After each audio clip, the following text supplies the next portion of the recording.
ಚದುರಂಗ ವಿಶೇಷ ಚರ್ಚಾ ಕಾರ್ಯಕ್ರಮಕ್ಕೆ ಸ್ವಾಗತ. ನಾನು ಸುಕನ್ಯಾ ಪರಮೇಶ್. ಇರಾನ್ ಇಸ್ರೇಲ್ ಯುದ್ಧ ಜಾಗತಿಕ ಮಟ್ಟದಲ್ಲಿ ಆತಂಕವನ್ನ ಸೃಷ್ಟಿ ಮಾಡಿದೆ. ಇಂದಿಗೆ 25 ದಿನ. ಈ ಒಂದು 25ನೇ ದಿನದಲ್ಲಿ ಈಗ ಆಲ್ರೆಡಿ ಕಚ್ಚಾ ತೈಲದ ಬೆಲೆ ಏರಿಕೆ ಆಗಿದೆ. ಇನ್ನೊಂದು ಕಡೆಯಲ್ಲಿ ಡಾಲರ್ ಎದುರು ರೂಪಾಯಿ ದರ ಕೂಡ ಕುಸಿತವನ್ನ ಕಾಣ್ತಾ ಇದೆ. ಹಾಗಾಗಿ ಎಲ್ಲೋ ಒಂದ್ ಕಡೆ ಭಾರತಕ್ಕೂ ಕೂಡ ಇದರ ಸವಾಲು ಕೂಡ ಜಾಸ್ತಿ ಆಗ್ತಾ ಇದೆ. ಭಾರತದ ನಿಲುವೇನು, ಜೊತೆಯಲ್ಲಿ ಏನೆಲ್ಲ ಆಗ್ತಾ ಇದೆ ಇತ್ತೀಚೆಗೆ, ಯುದ್ಧದ ಪರಿಣಾಮವಾಗಿ ಕೇವಲ ಗ್ಯಾಸ್ ಅಭಾವ ಅಷ್ಟೇ ಉಂಟಾಗಿತ್ತು, ಆದ್ರೆ ಇದೀಗ ಪೆಟ್ರೋಲ್, ಡೀಸೆಲ್ ಎಲ್ಲವನ್ನ ಕೂಡ ಆವರಿಸಿಕೊಂಡಿದೆ. ಈ ಎಲ್ಲಾ ವಿಚಾರಗಳ ಬಗ್ಗೆ ಇಂದಿನ ಚರ್ಚಾ ಕಾರ್ಯಕ್ರಮದಲ್ಲಿ ಚರ್ಚೆ ಮಾಡ್ತಾ ಹೋಗೋಣ. ಇಂದಿನ ಚರ್ಚೆಯ ವಿಷಯ ಇಂಡಿಯಾಗೆ ವಾರ್ ಚಾಲೆಂಜ್. ಕಚ್ಚಾ ತೈಲದ ಬೆಲೆ 10ರಷ್ಟು ಏರಿಕೆಯನ್ನ ಕಂಡಿದೆ. ಡಾಲರ್ ಎದುರು ರೂಪಾಯಿ ಕುಸಿತವನ್ನ ಕಾಣ್ತಾ ಇದೆ. ಇನ್ನೊಂದು ಕಡೆಯಲ್ಲಿ ಹಾರ್ಮುಜ್ ಜಲಸಂಧಿಯಿಂದ ಇವಾಗ ನಮ್ಗೆ ಆಲ್ರೆಡಿ 2 ಹಡಗುಗಳು ಕೂಡ ಬಂದಿದೆ ತೈಲವನ್ನು ಹೊತ್ತು. ಇನ್ನೂ 2 ಹಡಗುಗಳು ಕೂಡ ಬರೋದ್ರಲ್ಲಿ ಇದೆ. ಈ ಎಲ್ಲಾ ವಿಚಾರಗಳನ್ನ ಇಂದು ಹಾಗೂ ನಿನ್ನೆ ಮೋದಿ ಅವರು ಕೂಡ ಲೋಕಸಭೆ ಹಾಗೂ ರಾಜ್ಯಸಭೆಯಲ್ಲಿ ಎರಡರಲ್ಲೂ ಕೂಡ ಡಿಸ್ಕಷನ್ ಮಾಡಿದ್ದಾರೆ. ಅದ್ರ ಜೊತೆಯಲ್ಲಿ ಭಾರತದ ಆರ್ಥಿಕತೆ ಆಗಿರ್ಬೋದು, ವಿದೇಶಾಂಗ ನೀತಿ ಆಗಿರ್ಬೋದು, ಜನಸಾಮಾನ್ಯರ ಮೇಲೆ ಇದರ ಪರಿಣಾಮ ಆಗಿರ್ಬೋದು, ಎಲ್ಲವೂ ಕೂಡ ಅತಿರೇಕಕ್ಕೆ ಹೊರಟೋಗಿತ್ತು. ಜನಸಾಮಾನ್ಯರು ಪರದಾಟವನ್ನ ಶುರು ಮಾಡ್ಕೊಂಡಿದ್ರು. ಅದ್ರ ಜೊತೆಯಲ್ಲಿ ಬೇರೆ ಬೇರೆ ರಾಷ್ಟ್ರಗಳಲ್ಲೂ ಕೂಡ ಕನ್ನಡಿಗರಿದ್ದಾರೆ, ಅವ್ರಿಗೂ ಕೂಡ ಎಲ್ಲೋ ಒಂದ್ ಕಡೆ ತೊಂದರೆ ಆಗ್ತಾ ಇತ್ತು. ಹಾಗಾಗಿ ಭಾರತ ಈ ಒಂದು ಸಂದಿಗ್ಧ ಪರಿಸ್ಥಿತಿಯಲ್ಲಿ ಯಾವೆಲ್ಲ ಕ್ರಮಗಳನ್ನ ತೆಗೆದುಕೊಳ್ತು, ಜೊತೆಯಲ್ಲಿ ಭಾರತದ ನಿಲುವೇನಿತ್ತು, ಶಾಂತಿಯುತ ರಾಷ್ಟ್ರ ಅಂತ ನಾವು ಯಾವಾಗ್ಲೂ ಕೂಡ ಹೇಳ್ಕೊಳ್ತೀವಿ. ಈ ಶಾಂತಿಯುತ ರಾಷ್ಟ್ರ ಬೇರೆ ರಾಷ್ಟ್ರಗಳು ಹೊಡೆದಾಟವನ್ನ ಆಡ್ತಾ ಇದ್ದಂತಹ ಸಂದರ್ಭದಲ್ಲಿ ಯಾವ ನೀತಿಯನ್ನ ಅನುಸರಿಸಿಕೊಳ್ಬೇಕಾಗಿತ್ತು, ಎಲ್ಲಾ ವಿಚಾರಗಳ ಬಗ್ಗೆ ಚರ್ಚೆ ಮಾಡ್ತಾ ಹೋಗೋಣ. ಅದಕ್ಕಿಂತ ಮುಂಚೆ ನಿನ್ನೆ ಲೋಕಸಭೆಯಲ್ಲಿ ಮಾತನಾಡಿದ್ರು, ಇಂದು ರಾಜ್ಯಸಭೆಯಲ್ಲಿ ನರೇಂದ್ರ ಮೋದಿ ಅವರು ಮಾತನಾಡಿದ್ದಾರೆ. ಏನ್ ಹೇಳಿದ್ದಾರೆ ಕೇಳಿಸ್ಕೊಂಬರೋಣ ಬನ್ನಿ. सभापति जी, हॉर्मुज़ स्ट्रेट विश्व व्यापार के सबसे बड़े रूट्स में से एक है. विशेष तौर पर कच्चे तेल, गैस और फर्टिलाइजर से जुड़ा परिवहन इस क्षेत्र से बहुत बड़ी मात्रा में होता है. युद्ध के बाद से ही हॉर्मुज़ स्ट्रेट में जहाजों का आना जाना बहुत चुनौतीपूर्ण हो गया है. लेकिन विपरीत परिस्थितियों के बावजूद हमारी सरकार ने संवाद से, कूटनीति के माध्यम से रास्ते बनाने का प्रयास किया है. प्रयास ये है कि जहां से भी संभव हो वहां से तेल और गैस की सप्लाई भारत पहुंचे. ऐसी हर कोशिश के नतीजे भी देश देख रहा है. बीते कुछ दिनों में दुनिया के अनेक देशों से कच्चा तेल और एलपीजी से भरे जहाज भारत आए हैं.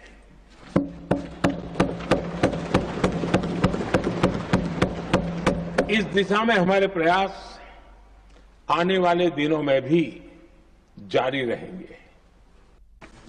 सभापति जी, हॉर्मुज़ स्ट्रेट विश्व व्यापार के सबसे बड़े रूट्स में से एक है.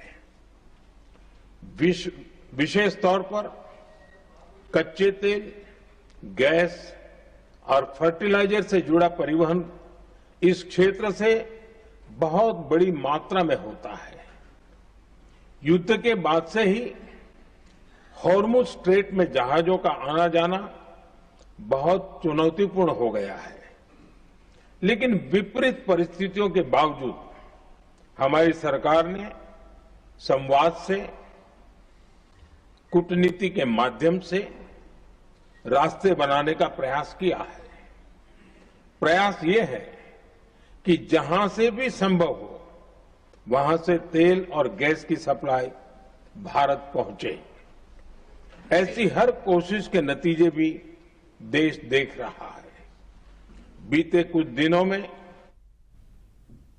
ಈಗ ತಾನೇ ನರೇಂದ್ರ ಮೋದಿ ಅವರು ಮಾತನಾಡಿದ್ದನ್ನ ನಾವು ಗಮನಿಸಿದ್ವಿ. ಎಲ್ಲೋ ಒಂದ್ ಕಡೆ ಈ ರಾಜತಾಂತ್ರಿಕ ನಿಲುವೇನಿದೆ, ಇಲ್ಲಿ ಒಂದ್ ರೀತಿಯಲ್ಲಿ ಸಕ್ಸಸ್ ಆಗಿದೆ ಅಂತ ಹೇಳ್ಬೋದು. ಯಾಕಂತಂದ್ರೆ ಯಾವ ಬೇರೆ ರಾಷ್ಟ್ರಗಳಿಗೂ ಕೂಡ ಹಾರ್ಮುಜ್ ಜಲಸಂಧಿಯಿಂದ ಯಾವುದೇ ರೀತಿಯಾದಂತಹ ಹಡಗುಗಳು ಸಂಚಾರ ಆಗ್ತಾ ಇಲ್ಲ. ಆದ್ರೆ ಭಾರತಕ್ಕೆ ಮಾತ್ರ ತೈಲವನ್ನ ಹೊತ್ತಂತಹ ಹಡಗುಗಳು ಬಂದಿದೆ. ಇನ್ನೂ ಕೂಡ 2 ಹಡಗುಗಳು ಬರ್ತಾ ಇದೆ. ಎಸ್, ಈ ಎಲ್ಲಾ ವಿಚಾರಗಳ ಬಗ್ಗೆ ಇವತ್ತಿನ ಚರ್ಚೆಯಲ್ಲಿ ಚರ್ಚೆ ಮಾಡ್ತಾ ಹೋಗೋಣ. ಅದಕ್ಕಿಂತ ಮುಂಚೆ ನಾನು ಗೆಸ್ಟ್ ಗಳನ್ನ ವೆಲ್ಕಮ್ ಮಾಡ್ತೀನಿ. ಕಾಂಗ್ರೆಸ್ ವಕ್ತಾರರಾಗಿ ರಘು ದೊಡ್ಡೇರಿ ಅವರು ನಮ್ಮ ಜೊತೆ ಇದ್ದಾರೆ. ಸರ್, ಕಾರ್ಯಕ್ರಮಕ್ಕೆ ಸ್ವಾಗತ. ಅದ್ರ ಜೊತೆಲಿ ಬಿಜೆಪಿ ವಕ್ತಾರರಾಗಿ ಗೋವಿಂದ್ ರಾಜು ಅವರು ಕೂಡ ನಮ್ಮ ಜೊತೆ ಜಾಯಿನ್ ಆಗ್ತಾ ಇದ್ದಾರೆ. ಸರ್, ಕಾರ್ಯಕ್ರಮಕ್ಕೆ ಸ್ವಾಗತ. ಇನ್ನು ದುಬೈ ಕನ್ನಡಿಗರ ಸಂಘದ ಅಧ್ಯಕ್ಷರಾದಂತಹ ಶಶಿಧರ್ ನಾಗರಾಜಪ್ಪ ಅವರು ಕೂಡ ನಮ್ಮ ಜೊತೆ ಲೈವ್ ಅಲ್ಲಿ ಜಾಯಿನ್ ಆಗ್ತಾ ಇದ್ದಾರೆ. ಸರ್, ಕಾರ್ಯಕ್ರಮಕ್ಕೆ ಸ್ವಾಗತ. ನನ್ನ ಧ್ವನಿ ಕೇಳಿಸ್ತಾ ಇದೆಯಾ ನಿಮ್ಗೆ? ಶಶಿಧರ್ ಸರ್, ನನ್ನ ಧ್ವನಿ ಕೇಳಿಸ್ತಾ ಇದೆಯಾ ನಿಮ್ಗೆ? ಎಸ್. ಅದರ ಜೊತೆಯಲ್ಲಿ ಉದ್ಯಮಿ A2G ಸಂಸ್ಥೆ ನೆದರ್ಲ್ಯಾಂಡ್ ಇಂದ ಅಶೋಕ್ ಹಟ್ಟಿ ಅವರು ಕೂಡ ನಮ್ಮ ಜೊತೆ ಜಾಯಿನ್ ಆಗ್ತಾ ಇದ್ದಾರೆ. ಸರ್, ಕಾರ್ಯಕ್ರಮಕ್ಕೆ ಸ್ವಾಗತ. ಎಸ್, ನಾನು ಮಾತನಾಡ್ತಾ ಹೋಗ್ತೀನಿ. ಈಗ ನಾನು ಕಾಂಗ್ರೆಸ್ ವಕ್ತಾರರ ಹತ್ರ ಒಂದು ಪ್ರಶ್ನೆಯನ್ನ ಕೇಳ್ತೀನಿ. ಸರ್, ಇವಾಗ ಒಂದ್ ಕಡೆನಲ್ಲಿ ಎಲ್ಲೋ ಒಂದ್ ಕಡೆ ಕೇಂದ್ರ ಸರ್ಕಾರ ವಿಫಲ ಅಂತ ಒಬ್ರು ಹೇಳ್ತಾ ಇದ್ರೆ, ಇನ್ನೊಂದ್ ಕಡೆನಲ್ಲಿ ಕೇಂದ್ರ ಸರ್ಕಾರ ಸಕ್ಸಸ್ ಆಗಿದೆ ಈ ಒಂದು ವಿಚಾರದಲ್ಲಿ ಅಂತ ಹೇಳ್ತಾ ಇರುವಂತದ್ದು. ಮೊದಲನೇದಾಗಿ ಏನ್ ಹೇಳ್ತೀರಾ? ಮೊದಲನೇದಾಗಿ ಈ ದೇಶದ ಜನತೆ ಏನು ನಾಡಿನ ಜನತೆ ಇದ್ದಾರೆ, 140 ಕೋಟಿ ಜನರೇನಿದ್ದಾರೆ ಈ ದೇಶದ ಜನತೆ, BJP ಅವರು ಒಂದು ಪ್ರಾಪಗಂಡವನ್ನು ಕಳೆದ 2014 ನಂತರ ಹೇಳ್ತಾ ಇದ್ರು, ಕಾಂಗ್ರೆಸ್ ಸರ್ಕಾರ 70 ವರ್ಷದಲ್ಲಿ ಏನು ಮಾಡಿಲ್ಲ ಅಂತ ಹೇಳಿ. ಆದರೆ ನಾವು ಡಿಫೆಂಡ್ ಮಾಡ್ತಾ ಇದ್ವಿ, IIT ಕಟ್ಟಿದ್ವಿ, IIM ಕಟ್ಟಿದ್ವಿ ಅಂತ. ಆದರೆ BJP ಹೇಳಿದ್ದು ಇಂಡೈರೆಕ್ಟ್ ಆಗಿ ಅವರ ನೆಗೆಟಿವ್ಸ್ಗಳನ್ನ, ಅಂದ್ರೆ BJP ವೈಫಲ್ಯಗಳನ್ನ ಅವರೇ ಹೇಳ್ಕೊಳ್ತಿದ್ರು ಅಂತ ನಮ್ಗೆ ಅರ್ಥ ಆಗಿದೆ ಇವಾಗ. ಯಾಕೆ ಅಂತ ಹೇಳಿದ್ರೆ, ಕಾಂಗ್ರೆಸ್ನ 70 ವರ್ಷದ ಇತಿಹಾಸದಲ್ಲಿ ಯಾವತ್ತೂ ಡಾಲರ್ ಬೆಲೆ ನಾವು 94 ರೂಪಾಯಿಗೆ ಹೋಗ್ಲಿಲ್ಲ. ಕಾಂಗ್ರೆಸ್ನ ಇತಿಹಾಸದಲ್ಲಿ ಯಾವತ್ತೂ ನಮ್ಮ ಏನು ಪೆಟ್ರೋಲು ಡೀಸೆಲ್ಲು ಗ್ಯಾಸ್ ಟ್ರಬಲ್ ಯಾವತ್ತೂ ಆಗಲಿಲ್ಲ. ಅಂದ್ರೆ 140 ಕೋಟಿ ಜನರಿಗೆ ಯಾವತ್ತು ನೂರಾರು ಯುದ್ಧಗಳಾಗಿದ್ದಾವೆ, ಹಲವಾರು ಯುದ್ಧಗಳಾಗಿದ್ದಾವೆ. ಏನು ರಷ್ಯಾ ಯುಕ್ರೇನ್ ವಾರ ಆಗಿರ್ಬೋದು, ಓಕೆ, ನೆಕ್ಸ್ಟ್ ಇರಾನ್ ಇರಾಕ್ ವಾರ ಆಗಿರ್ಬೋದು 1918ನಲ್ಲಿ, ಇಂಡಿಯಾ ಪಾಕಿಸ್ತಾನ ವಾರ ಆಗಿರ್ಬೋದು, ಇಂಡಿಯಾ ಚೈನಾ ವಾರ ಆಗಿರ್ಬೋದು, ವಿಯೆಟ್ನಾಂ ವಾರ ಆಗಿರ್ಬೋದು, ಸೋವಿಯತ್ ಅಫ್ಘಾನ್ ವಾರ ಆಗಿರ್ಬೋದು. ಹೀಗೆ ದೇಶದ ಏನು ಪ್ರಪಂಚದಾದ್ಯಂತ ಅದು ಏನು ದಕ್ಷಿಣ ಏಷ್ಯಾದಲ್ಲಿ ಸರಿಸುಮಾರು 50ಕ್ಕಿಂತ ಹೆಚ್ಚು ಯುದ್ಧಗಳು ನಡೆದಿದ್ದಾವೆ. ಅಷ್ಟು ಯುದ್ಧಗಳು ನಡೆದ್ರು ಕೂಡ ಭಾರತಕ್ಕೆ ಯಾವತ್ತೂ ಕೂಡ ಪೆಟ್ರೋಲ್ ಡೀಸೆಲ್ ಗ್ಯಾಸ್ ಸಮಸ್ಯೆ ಬಂದಿರಲಿಲ್ಲ. First time the history Narendra Modi ಅವರ ನೇತೃತ್ವದಲ್ಲಿ ಈ ಸಮಸ್ಯೆ ಬಂದಿದೆ. 2011-12 ಕೂಡ ಯುದ್ಧ ನಡೀತು. ಯಾವುದು ರಷ್ಯಾ ಯುಕ್ರೇನ್ ವಾರ ಮೊದಲು ಸೋವಿಯತ್ ಅಫ್ಘಾನ್ ವಾರು ನಮ್ಮ ಬಾರ್ಡರ್ ಪಕ್ಕದಲ್ಲೇ ನಡೆದಿದ್ದು. ಅಂದ್ರೆ 2004-11 ಟೈಮಲ್ಲಿ ನಡೆದಂತ ಸಂದರ್ಭದಲ್ಲೂ ಕೂಡ ಈ ರೀತಿಯಾದಂತಹ ಗ್ಯಾಸ್ ಪೆಟ್ರೋಲ್ ಸಮಸ್ಯೆ ಬಂದಿರಲಿಲ್ಲ ಭಾರತಕ್ಕೆ. ಯಾಕೆ ಈ ರೀತಿ ಬಂದಿದೆ ಫಸ್ಟ್ ಟೈಮ್ ಅಂತ ಹೇಳಿದ್ರೆ, ನರೇಂದ್ರ ಮೋದಿ ಅವರು ಅಸಮರ್ಥ ಪ್ರಧಾನಮಂತ್ರಿಗಳು. ಈ ದೇಶದ ಒಂದು ಅಸಮರ್ಥ ಸರ್ಕಾರ ಏನು BJP ಸರ್ಕಾರ ಇದೆ, ಆ ಅಸಮರ್ಥ ಸರ್ಕಾರದಿಂದ ಇವತ್ತು ನೋಡಿ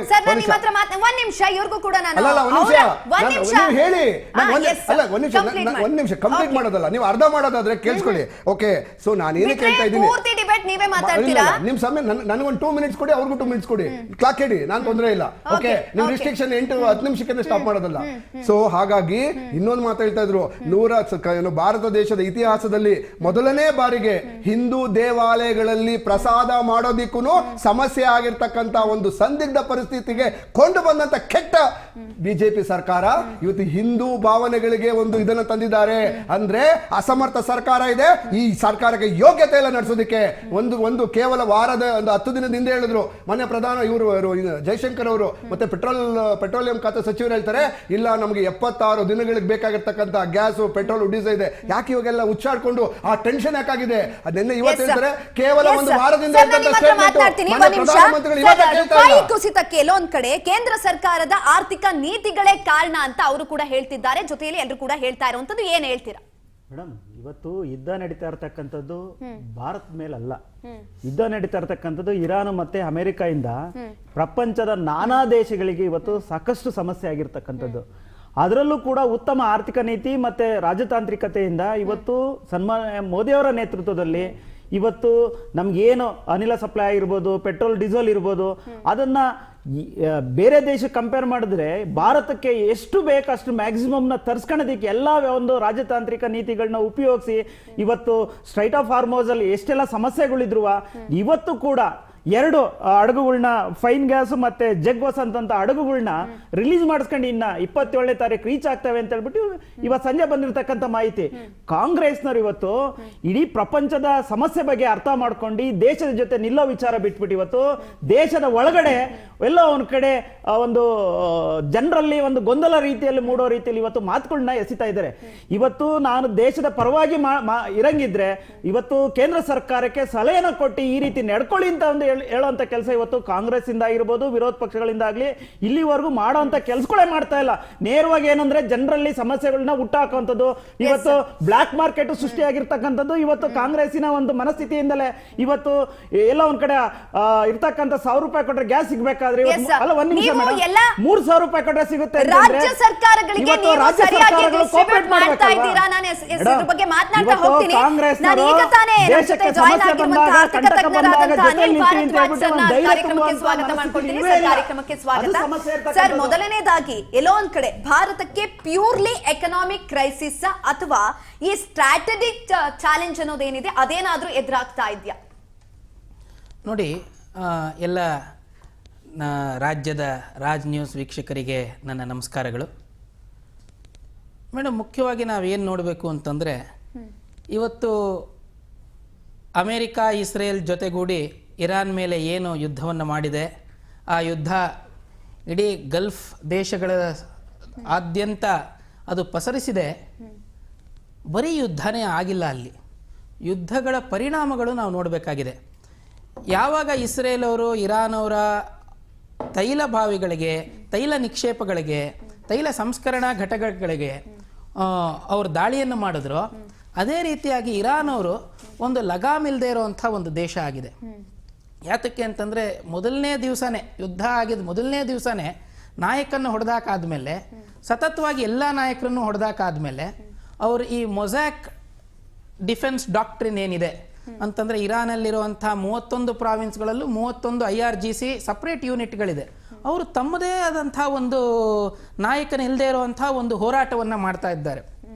ಅದರಿಂದ ಏನಾಗ್ತಾ ಇದೆ, ಹುಚ್ಚಾಪಟ್ಟೆ ಸೌದಿ ಅರೇಬಿಯಾದಲ್ಲಿ ಆಗಿರ್ಬೋದು, ಕುವೈಟಲ್ಲಿ ಆಗಿರ್ಬೋದು, ಕ್ಯೂಬಾದಲ್ಲಿ ಆಗಿರ್ಬೋದು, ಇದರಲ್ಲಿ ಆಗಿರ್ಬೋದು, ಬೆಹ್ರಿನ್ನಲ್ಲಿ ಆಗಿರ್ಬೋದು, UAEನಲ್ಲಿ ಆಗಿರ್ಬೋದು, ದುಬೈಗಳಲ್ಲಿ, ಇಲ್ಲೆಲ್ಲ ಕಡೆ ತೈಲ ನಿಕ್ಷೇಪಗಳು, ತೈಲ ಸಂಸ್ಕರಣಾ ಘಟಕಗಳು, ತೈಲ ದಾಸ್ತಾನುಗಳು ಇವೆಲ್ಲದನ್ನೂ ಗುರಿ ಮಾಡಿಟ್ಕೊಂಡು ಹೊಡಿತಾ ಇದ್ದಾರೆ. ಇದು ಕೇವಲ ಯುದ್ಧದಿಂದ ಆಗ್ತಿರುವಂಥದ್ದಲ್ಲ. ಯುದ್ಧ ಎಲ್ಲಿ ಆಗ್ತಿದೆ, ದೇಶಗಳ ಮಧ್ಯೆ ಆಗ್ತಿರುವಂಥ ಯುದ್ಧದಿಂದ ಆಗ್ತಿರುವಂಥದ್ದು ಅಷ್ಟೇ ಅಲ್ಲ, ದೇಶಗಳ ಮಧ್ಯೆ ಆಗ್ತಿರುವಂತಹ ಯುದ್ಧಗಳಲ್ಲಿ ಎಲ್ಲಿ ಹೊಡಿತಿದ್ದಾರೆ ಮಿಸೈಲ್ಗಳನ್ನ, ಎಲ್ಲ ಆಘಾತ ಆಗ್ತಿದೆ ಅನ್ನುವಂಥದ್ದು ಮುಖ್ಯವಾಗಿ ನೋಡಬೇಕು. ಈ ಥರ ನಿಕ್ಷೇಪಗಳು, ತೈಲ ಭಂಡಾರಗಳು ಇಂಥವನ್ನೆಲ್ಲ ಹೊಡೆದಾಗ ಏನಾಗುತ್ತೆ, ಗ್ಲೋಬಲ್ ಕ್ರೈಸಿಸ್ ಆಗುವಂಥದ್ದು ಬಹಳ ಸಹಜ. ಇದೆಲ್ಲದಕ್ಕಿಂತ ಮುಖ್ಯ ಕಾರಣ ಹಾರ್ಮೋಸ್ ಜಲಸಂಧಿ. ಈ ಹಾರ್ಮೋಸ್ ಜಲಸಂಧಿನ ಮುಖಾಂತರ ನಮಗೆ ನಮ್ಮ ಭಾರತದ ಒಟ್ಟು ತೈಲ ಏನಿದೆ ಅದರಲ್ಲಿ ಸುಮಾರು 40ರಿಂದ 50% ಈ ಮಧ್ಯಪ್ರಾಚ್ಯದಿಂದನೇ ಬರುವಂಥದ್ದು. ಮಧ್ಯಪ್ರಾಚ್ಯದಿಂದ ಬಂದು ಆ ಮಧ್ಯಪ್ರಾಚ್ಯದಲ್ಲಿ ಬರುವಂಥ 50%ಅಲ್ಲಿ ಸುಮಾರು 50% ಅಂದರೆ ನಮಗೆ ಒಟ್ಟು ಬರುವಂಥ 20%, 20ರಿಂದ 25% ಈ ಹಾರ್ಮೋಸ್ ಜಲಸಂಧಿ ಅಥವಾ ಸ್ಟ್ರೇಟ್ ಆಫ್ ಹಾರ್ಮೋಸ್ ಅಂತ ನಾವೇನು ಇಂಗ್ಲೀಷಲ್ಲಿ ಕರಿತೀವಿ, ಈ ಜಲಸಂಧಿಯಿಂದ ಬರುವಂಥದ್ದು. ಇದು ಬಿಕ್ಕಟ್ಟಿನಲ್ಲಿ ಒಳಗಾಗಿದೆ, ಯಾವ ದೇಶಗಳಿಗೂ ಬಿಡ್ತಾ ಇಲ್ಲ. ಅಂಥ ಸಂದರ್ಭದಲ್ಲಿ ನಮಗೆ ಏನಾಗಿದೆ, ಕೇಂದ್ರ ಸರ್ಕಾರ ಹೇಳ್ದಂಗೆನೆ 76-74 ದಿವಸದ ದಾಸ್ತಾನು ಏನಿತ್ತು ಅದನ್ನೆಲ್ಲ ಇವಾಗ ಒಂದೊಂದಾಗೆ ಖರ್ಚಾಗ್ತಾ ಇದೆ. ಮತ್ತು ಬರುವಂಥದ್ದು ತಡವಾಗಿತ್ತು. ಈಗ ಒಂದು 15 ದಿವಸದಿಂದ, ಒಂದು ವಾರದ ಹಿಂದೆ ನಮಗೆ ತುಂಬಾ ಕಷ್ಟ ಇತ್ತು. ಇವತ್ತು ಒಂದು ಸ್ವಲ್ಪ ಸಡಿಲ ಆಗಿದೆ. ಯಾತಕ್ಕೆ ಅಂತಂದರೆ, ಸುಮಾರಷ್ಟು ಸ್ಟ್ರೇಟ್ ಆಫ್ ಹಾರ್ಮೋಸಲ್ಲೇ ಭಾರತದ ರಾಜತಾಂತ್ರಿಕ ನಿಲುವುಗಳಿಂದ ಆಗಿರ್ಬೋದು, ಚರ್ಚೆಗಳಿಂದ ಆಗಿರ್ಬೋದು, ನಾವು ನೋಡಿದ್ರೆ ಈಗ ಪಕ್ಕದ ಪಾಕಿಸ್ತಾನವನ್ನು ನಾವು ನೋಡಿದ್ರೆ, ಬಾಂಗ್ಲಾದೇಶವನ್ನು ನೋಡಿದ್ರೆ, ಜಪಾನನ್ನು ನೋಡಿದ್ರೆ, ಆಮೇಲೆ ಶ್ರೀಲಂಕಾವನ್ನು ನೋಡಿದ್ರೆ, ಇವೆಲ್ಲ ನಮ್ಮ ಅಕ್ಕಪಕ್ಕ ಇರುವಂತಹ ಇದು. USA ನಲ್ಲಿ ನೋಡಿದ್ರೆ, ಬಿಡಿ ಯುದ್ಧ ಮಾಡ್ತಿರುವಂಥ USA ನೋಡಿದ್ರೆ, ಇದೆಲ್ಲ ದೇಶಗಳಲ್ಲಿ ರೇಟ್ ಜಾಸ್ತಿ ಆಗಿದೆ. ನಮ್ಮಲ್ಲಿ ಇನ್ನ ಪೆಟ್ರೋಲಿನ ರೇಟ್ ಜಾಸ್ತಿ ಆಗಿಲ್ಲ, ಬರೀ ಪ್ರೀಮಿಯಂ ಪೆಟ್ರೋಲ್ ರೇಟ್ ಜಾಸ್ತಿ ಆಗಿದೆ. ಸರ್, ನಾನು ನಿಮ್ ಜೊತೆ ಮಾತನಾಡ್ತಾ ಹೋಗ್ತೀನಿ. ಉದ್ಯಮಿ ಆದಂತಹ A2G ಸಂಸ್ಥೆ ನೆದರ್ಲ್ಯಾಂಡ್ ನಿಂದ ಅಶೋಕ್ ಹಟ್ಟಿ ಅವರು ನಮ್ಮ ಜೊತೆ ಜಾಯ್ನ್ ಆಗಿದ್ದಾರೆ. ಅವರನ್ನು ಮಾತನಾಡಿಸ್ತಾ ಹೋಗ್ತೀನಿ. ಸರ್, ನನ್ನ ಧ್ವನಿ ಕೇಳಿಸ್ತಾ ಇದೆ ಅಂತ ಭಾವಿಸಬಹುದಾ? ಕೇಳಿಸ್ತಾ ಇದೆ ಮೇಡಮ್. ಸರ್, ಹೇಗಿದೆ ಮೊಟ್ಟ ಮೊದಲನೇದಾಗಿ ನೆದರ್ಲ್ಯಾಂಡ್ ನಲ್ಲಿ ಪರಿಸ್ಥಿತಿ? ಯಾಕಂತ ಅಂದ್ರೆ ಒಂದ್ ಕಡೆನಲ್ಲಿ ಯುದ್ಧ ಆಗ್ತಾ ಇದೆ, ಎಲ್ಲೋ ಒಂದು ಕಡೆ ನೆದರ್ಲ್ಯಾಂಡ್ ನಲ್ಲಿ ಎಲ್ಲವೂ ಕೂಡ ಸರಿಯಾಗಿದೆ, ಅಷ್ಟರ ಮಟ್ಟಿಗೆ ಪ್ರಭಾವ ಬೀರಿಲ್ಲ ಅಂತ ಕೂಡ ಕೇಳ್ಪಟ್ಟೆ. ಹೇಗಿದೆ ಸರ್ ಪರಿಸ್ಥಿತಿ? ಹೌದು ಮೇಡಮ್, ಈಗ ತಾನೇ ನೀವು ಫಸ್ಟ್ ಆಫ್ ಆಲ್ ಇದು ನಾವು ಈಗ ರಾಜಕೀಯಕ್ಕೆ ಹೋಲಿಸೋದನ್ನ ಬಿಡಬೇಕಿದು. ಯಾಕಂದ್ರೆ ಇದು war is independently against the ರಾಜಕೀಯ ಅಂತ ಹೇಳಕ್ಕೆ ಇಷ್ಟಪಡ್ತೀನಿ. ಆಲ್ರೆಡಿ ನಮ್ಮ ಯುರೋಪದಿ ಆಲ್ರೆಡಿ ಇನ್ಫ್ಲೇಷನ್ ತುಂಬಾ ಇದೆ. ಕರೋನಾ ಆಗಿರ್ಬೋದು, ಓಕೆ, ಮತ್ತೆ ರಷ್ಯಾ ವಾರ್ ಆಗಿರ್ಬೋದು, ಆಲ್ರೆಡಿ ಇನ್ಫ್ಲೇಷನ್ ತುಂಬಾ ಆಗಿರೋದ್ರಿಂದ ಈ ಮಿಡ್ಲ್ ಈಸ್ಟ್ ವಾರ್ ಸತೇಕ ಸ್ವಲ್ಪ ಇಂಪ್ಯಾಕ್ಟ್ ಬೀಳ್ತಾ ಇದೆ. ಯಾಕಂದ್ರೆ ನೀವು ಎಲ್ಲಾ ಕಡೆ ಪೆಟ್ರೋಲ್ ರೇಟ್ ಜಾಸ್ತಿ ಆಗಿರೋದ್ರಿಂದ ಇಲ್ಲಿನೂ ಕೂಡ ಇವತ್ತಿನ ರೇಟು 2.53 ಸೆಂಟ್ಸ್ ಇದೆ. ಅಂದ್ರೆ ಇಂಡಿಯಾ ಸರಾಸರಿ 275 ರೂಪಾಯಿ ಇದೆ. ಓಕೆ, ಎಲ್ಲಾ ದಿನಸಿ ವಸ್ತುಗಳು ಮತ್ತೆ ಎಲ್ಲಾನು ಸ್ವಲ್ಪ ಕಾಸ್ಟ್ಲಿ ಆಗಿದೆ.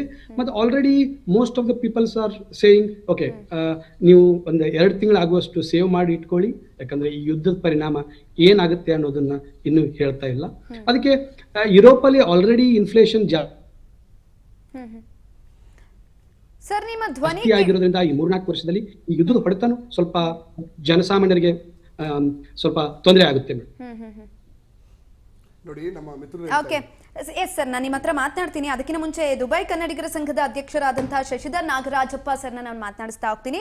ಸರ್, ಮೊಟ್ಟ ಮೊದಲನೇದಾಗಿ ಎಲ್ಲೋ ಒಂದ್ ಕಡೆ ಇರಾನ್ ಕೂಡ ಈ ಒಂದು ದುಬೈ ಆಗಿರ್ಬೋದು ಅಥವಾ ಕುವೈತ್ ಆಗಿರ್ಬೋದು, ಕತಾರ್ ಆಗಿರ್ಬೋದು, ಎಲ್ಲಾ ದೇಶಗಳ ಮೇಲೂ ಕೂಡ ದಾಳಿಯನ್ನ ಮಾಡ್ತಾ ಇದೆ. ಹಾಗಾಗಿ ಅಲ್ಲಿನ ಪರಿಸ್ಥಿತಿ ಸದ್ಯದ ಮಟ್ಟಿಗೆ ಯಾವ ರೀತಿಯಾಗಿದೆ? ಈ ಆಯಿಲ್ ಕ್ರೈಸಿಸ್ ಅನ್ನೋದೇನಿದೆ ಅಲ್ಲೂ ಕೂಡ ಉಂಟಾಗಿದ್ಯಾ? ದರ ಏರಿಕೆ ಆಗಿದ್ಯಾ?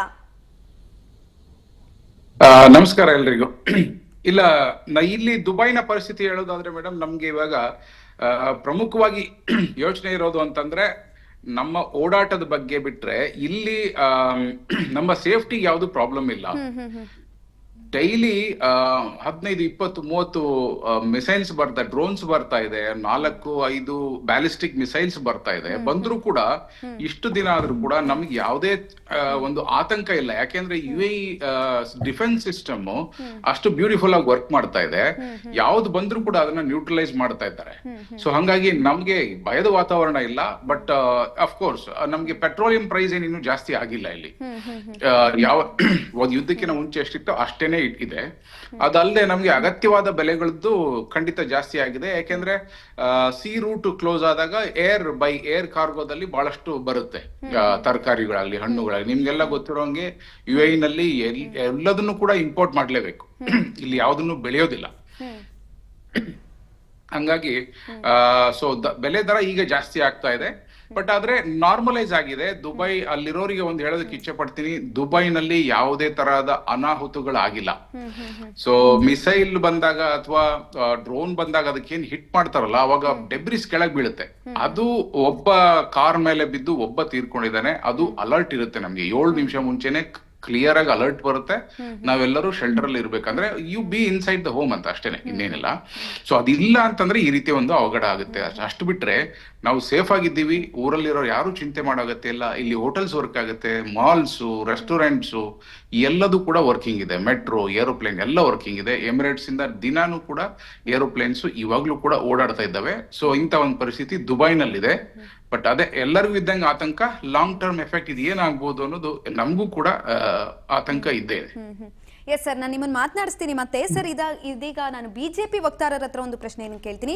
UAE ಆಗಿರ್ಬೋದು ಅಥವಾ ಸೌದಿ ಆಗಿರ್ಬೋದು, ಅದ್ರ ಜೊತೆನೂ ಕೂಡ ನಮ್ಮ ಭಾರತದ ಬಾಂಧವ್ಯ ಏನಿದೆ ಉತ್ತಮವಾಗಿದೆ. ಇವಾಗ ಇರಾನ್ ಜೊತೆ, ಇಸ್ರೇಲ್ ಜೊತೆ, ಅಮೆರಿಕ ಜೊತೆ ಯಾವ ರೀತಿಯಾಗಿದೆಯೋ ಅದೇ ರೀತಿಯಾಗಿ ಅವೆರಡು ರಾಷ್ಟ್ರಗಳ ಜೊತೆನೂ ಕೂಡ ಇದೆ. ಹಾಗಿದ್ರೂ ಕೂಡ ಲಾಭ ಆಗ್ತಾ ಇಲ್ವಾ ಭಾರತಕ್ಕೆ?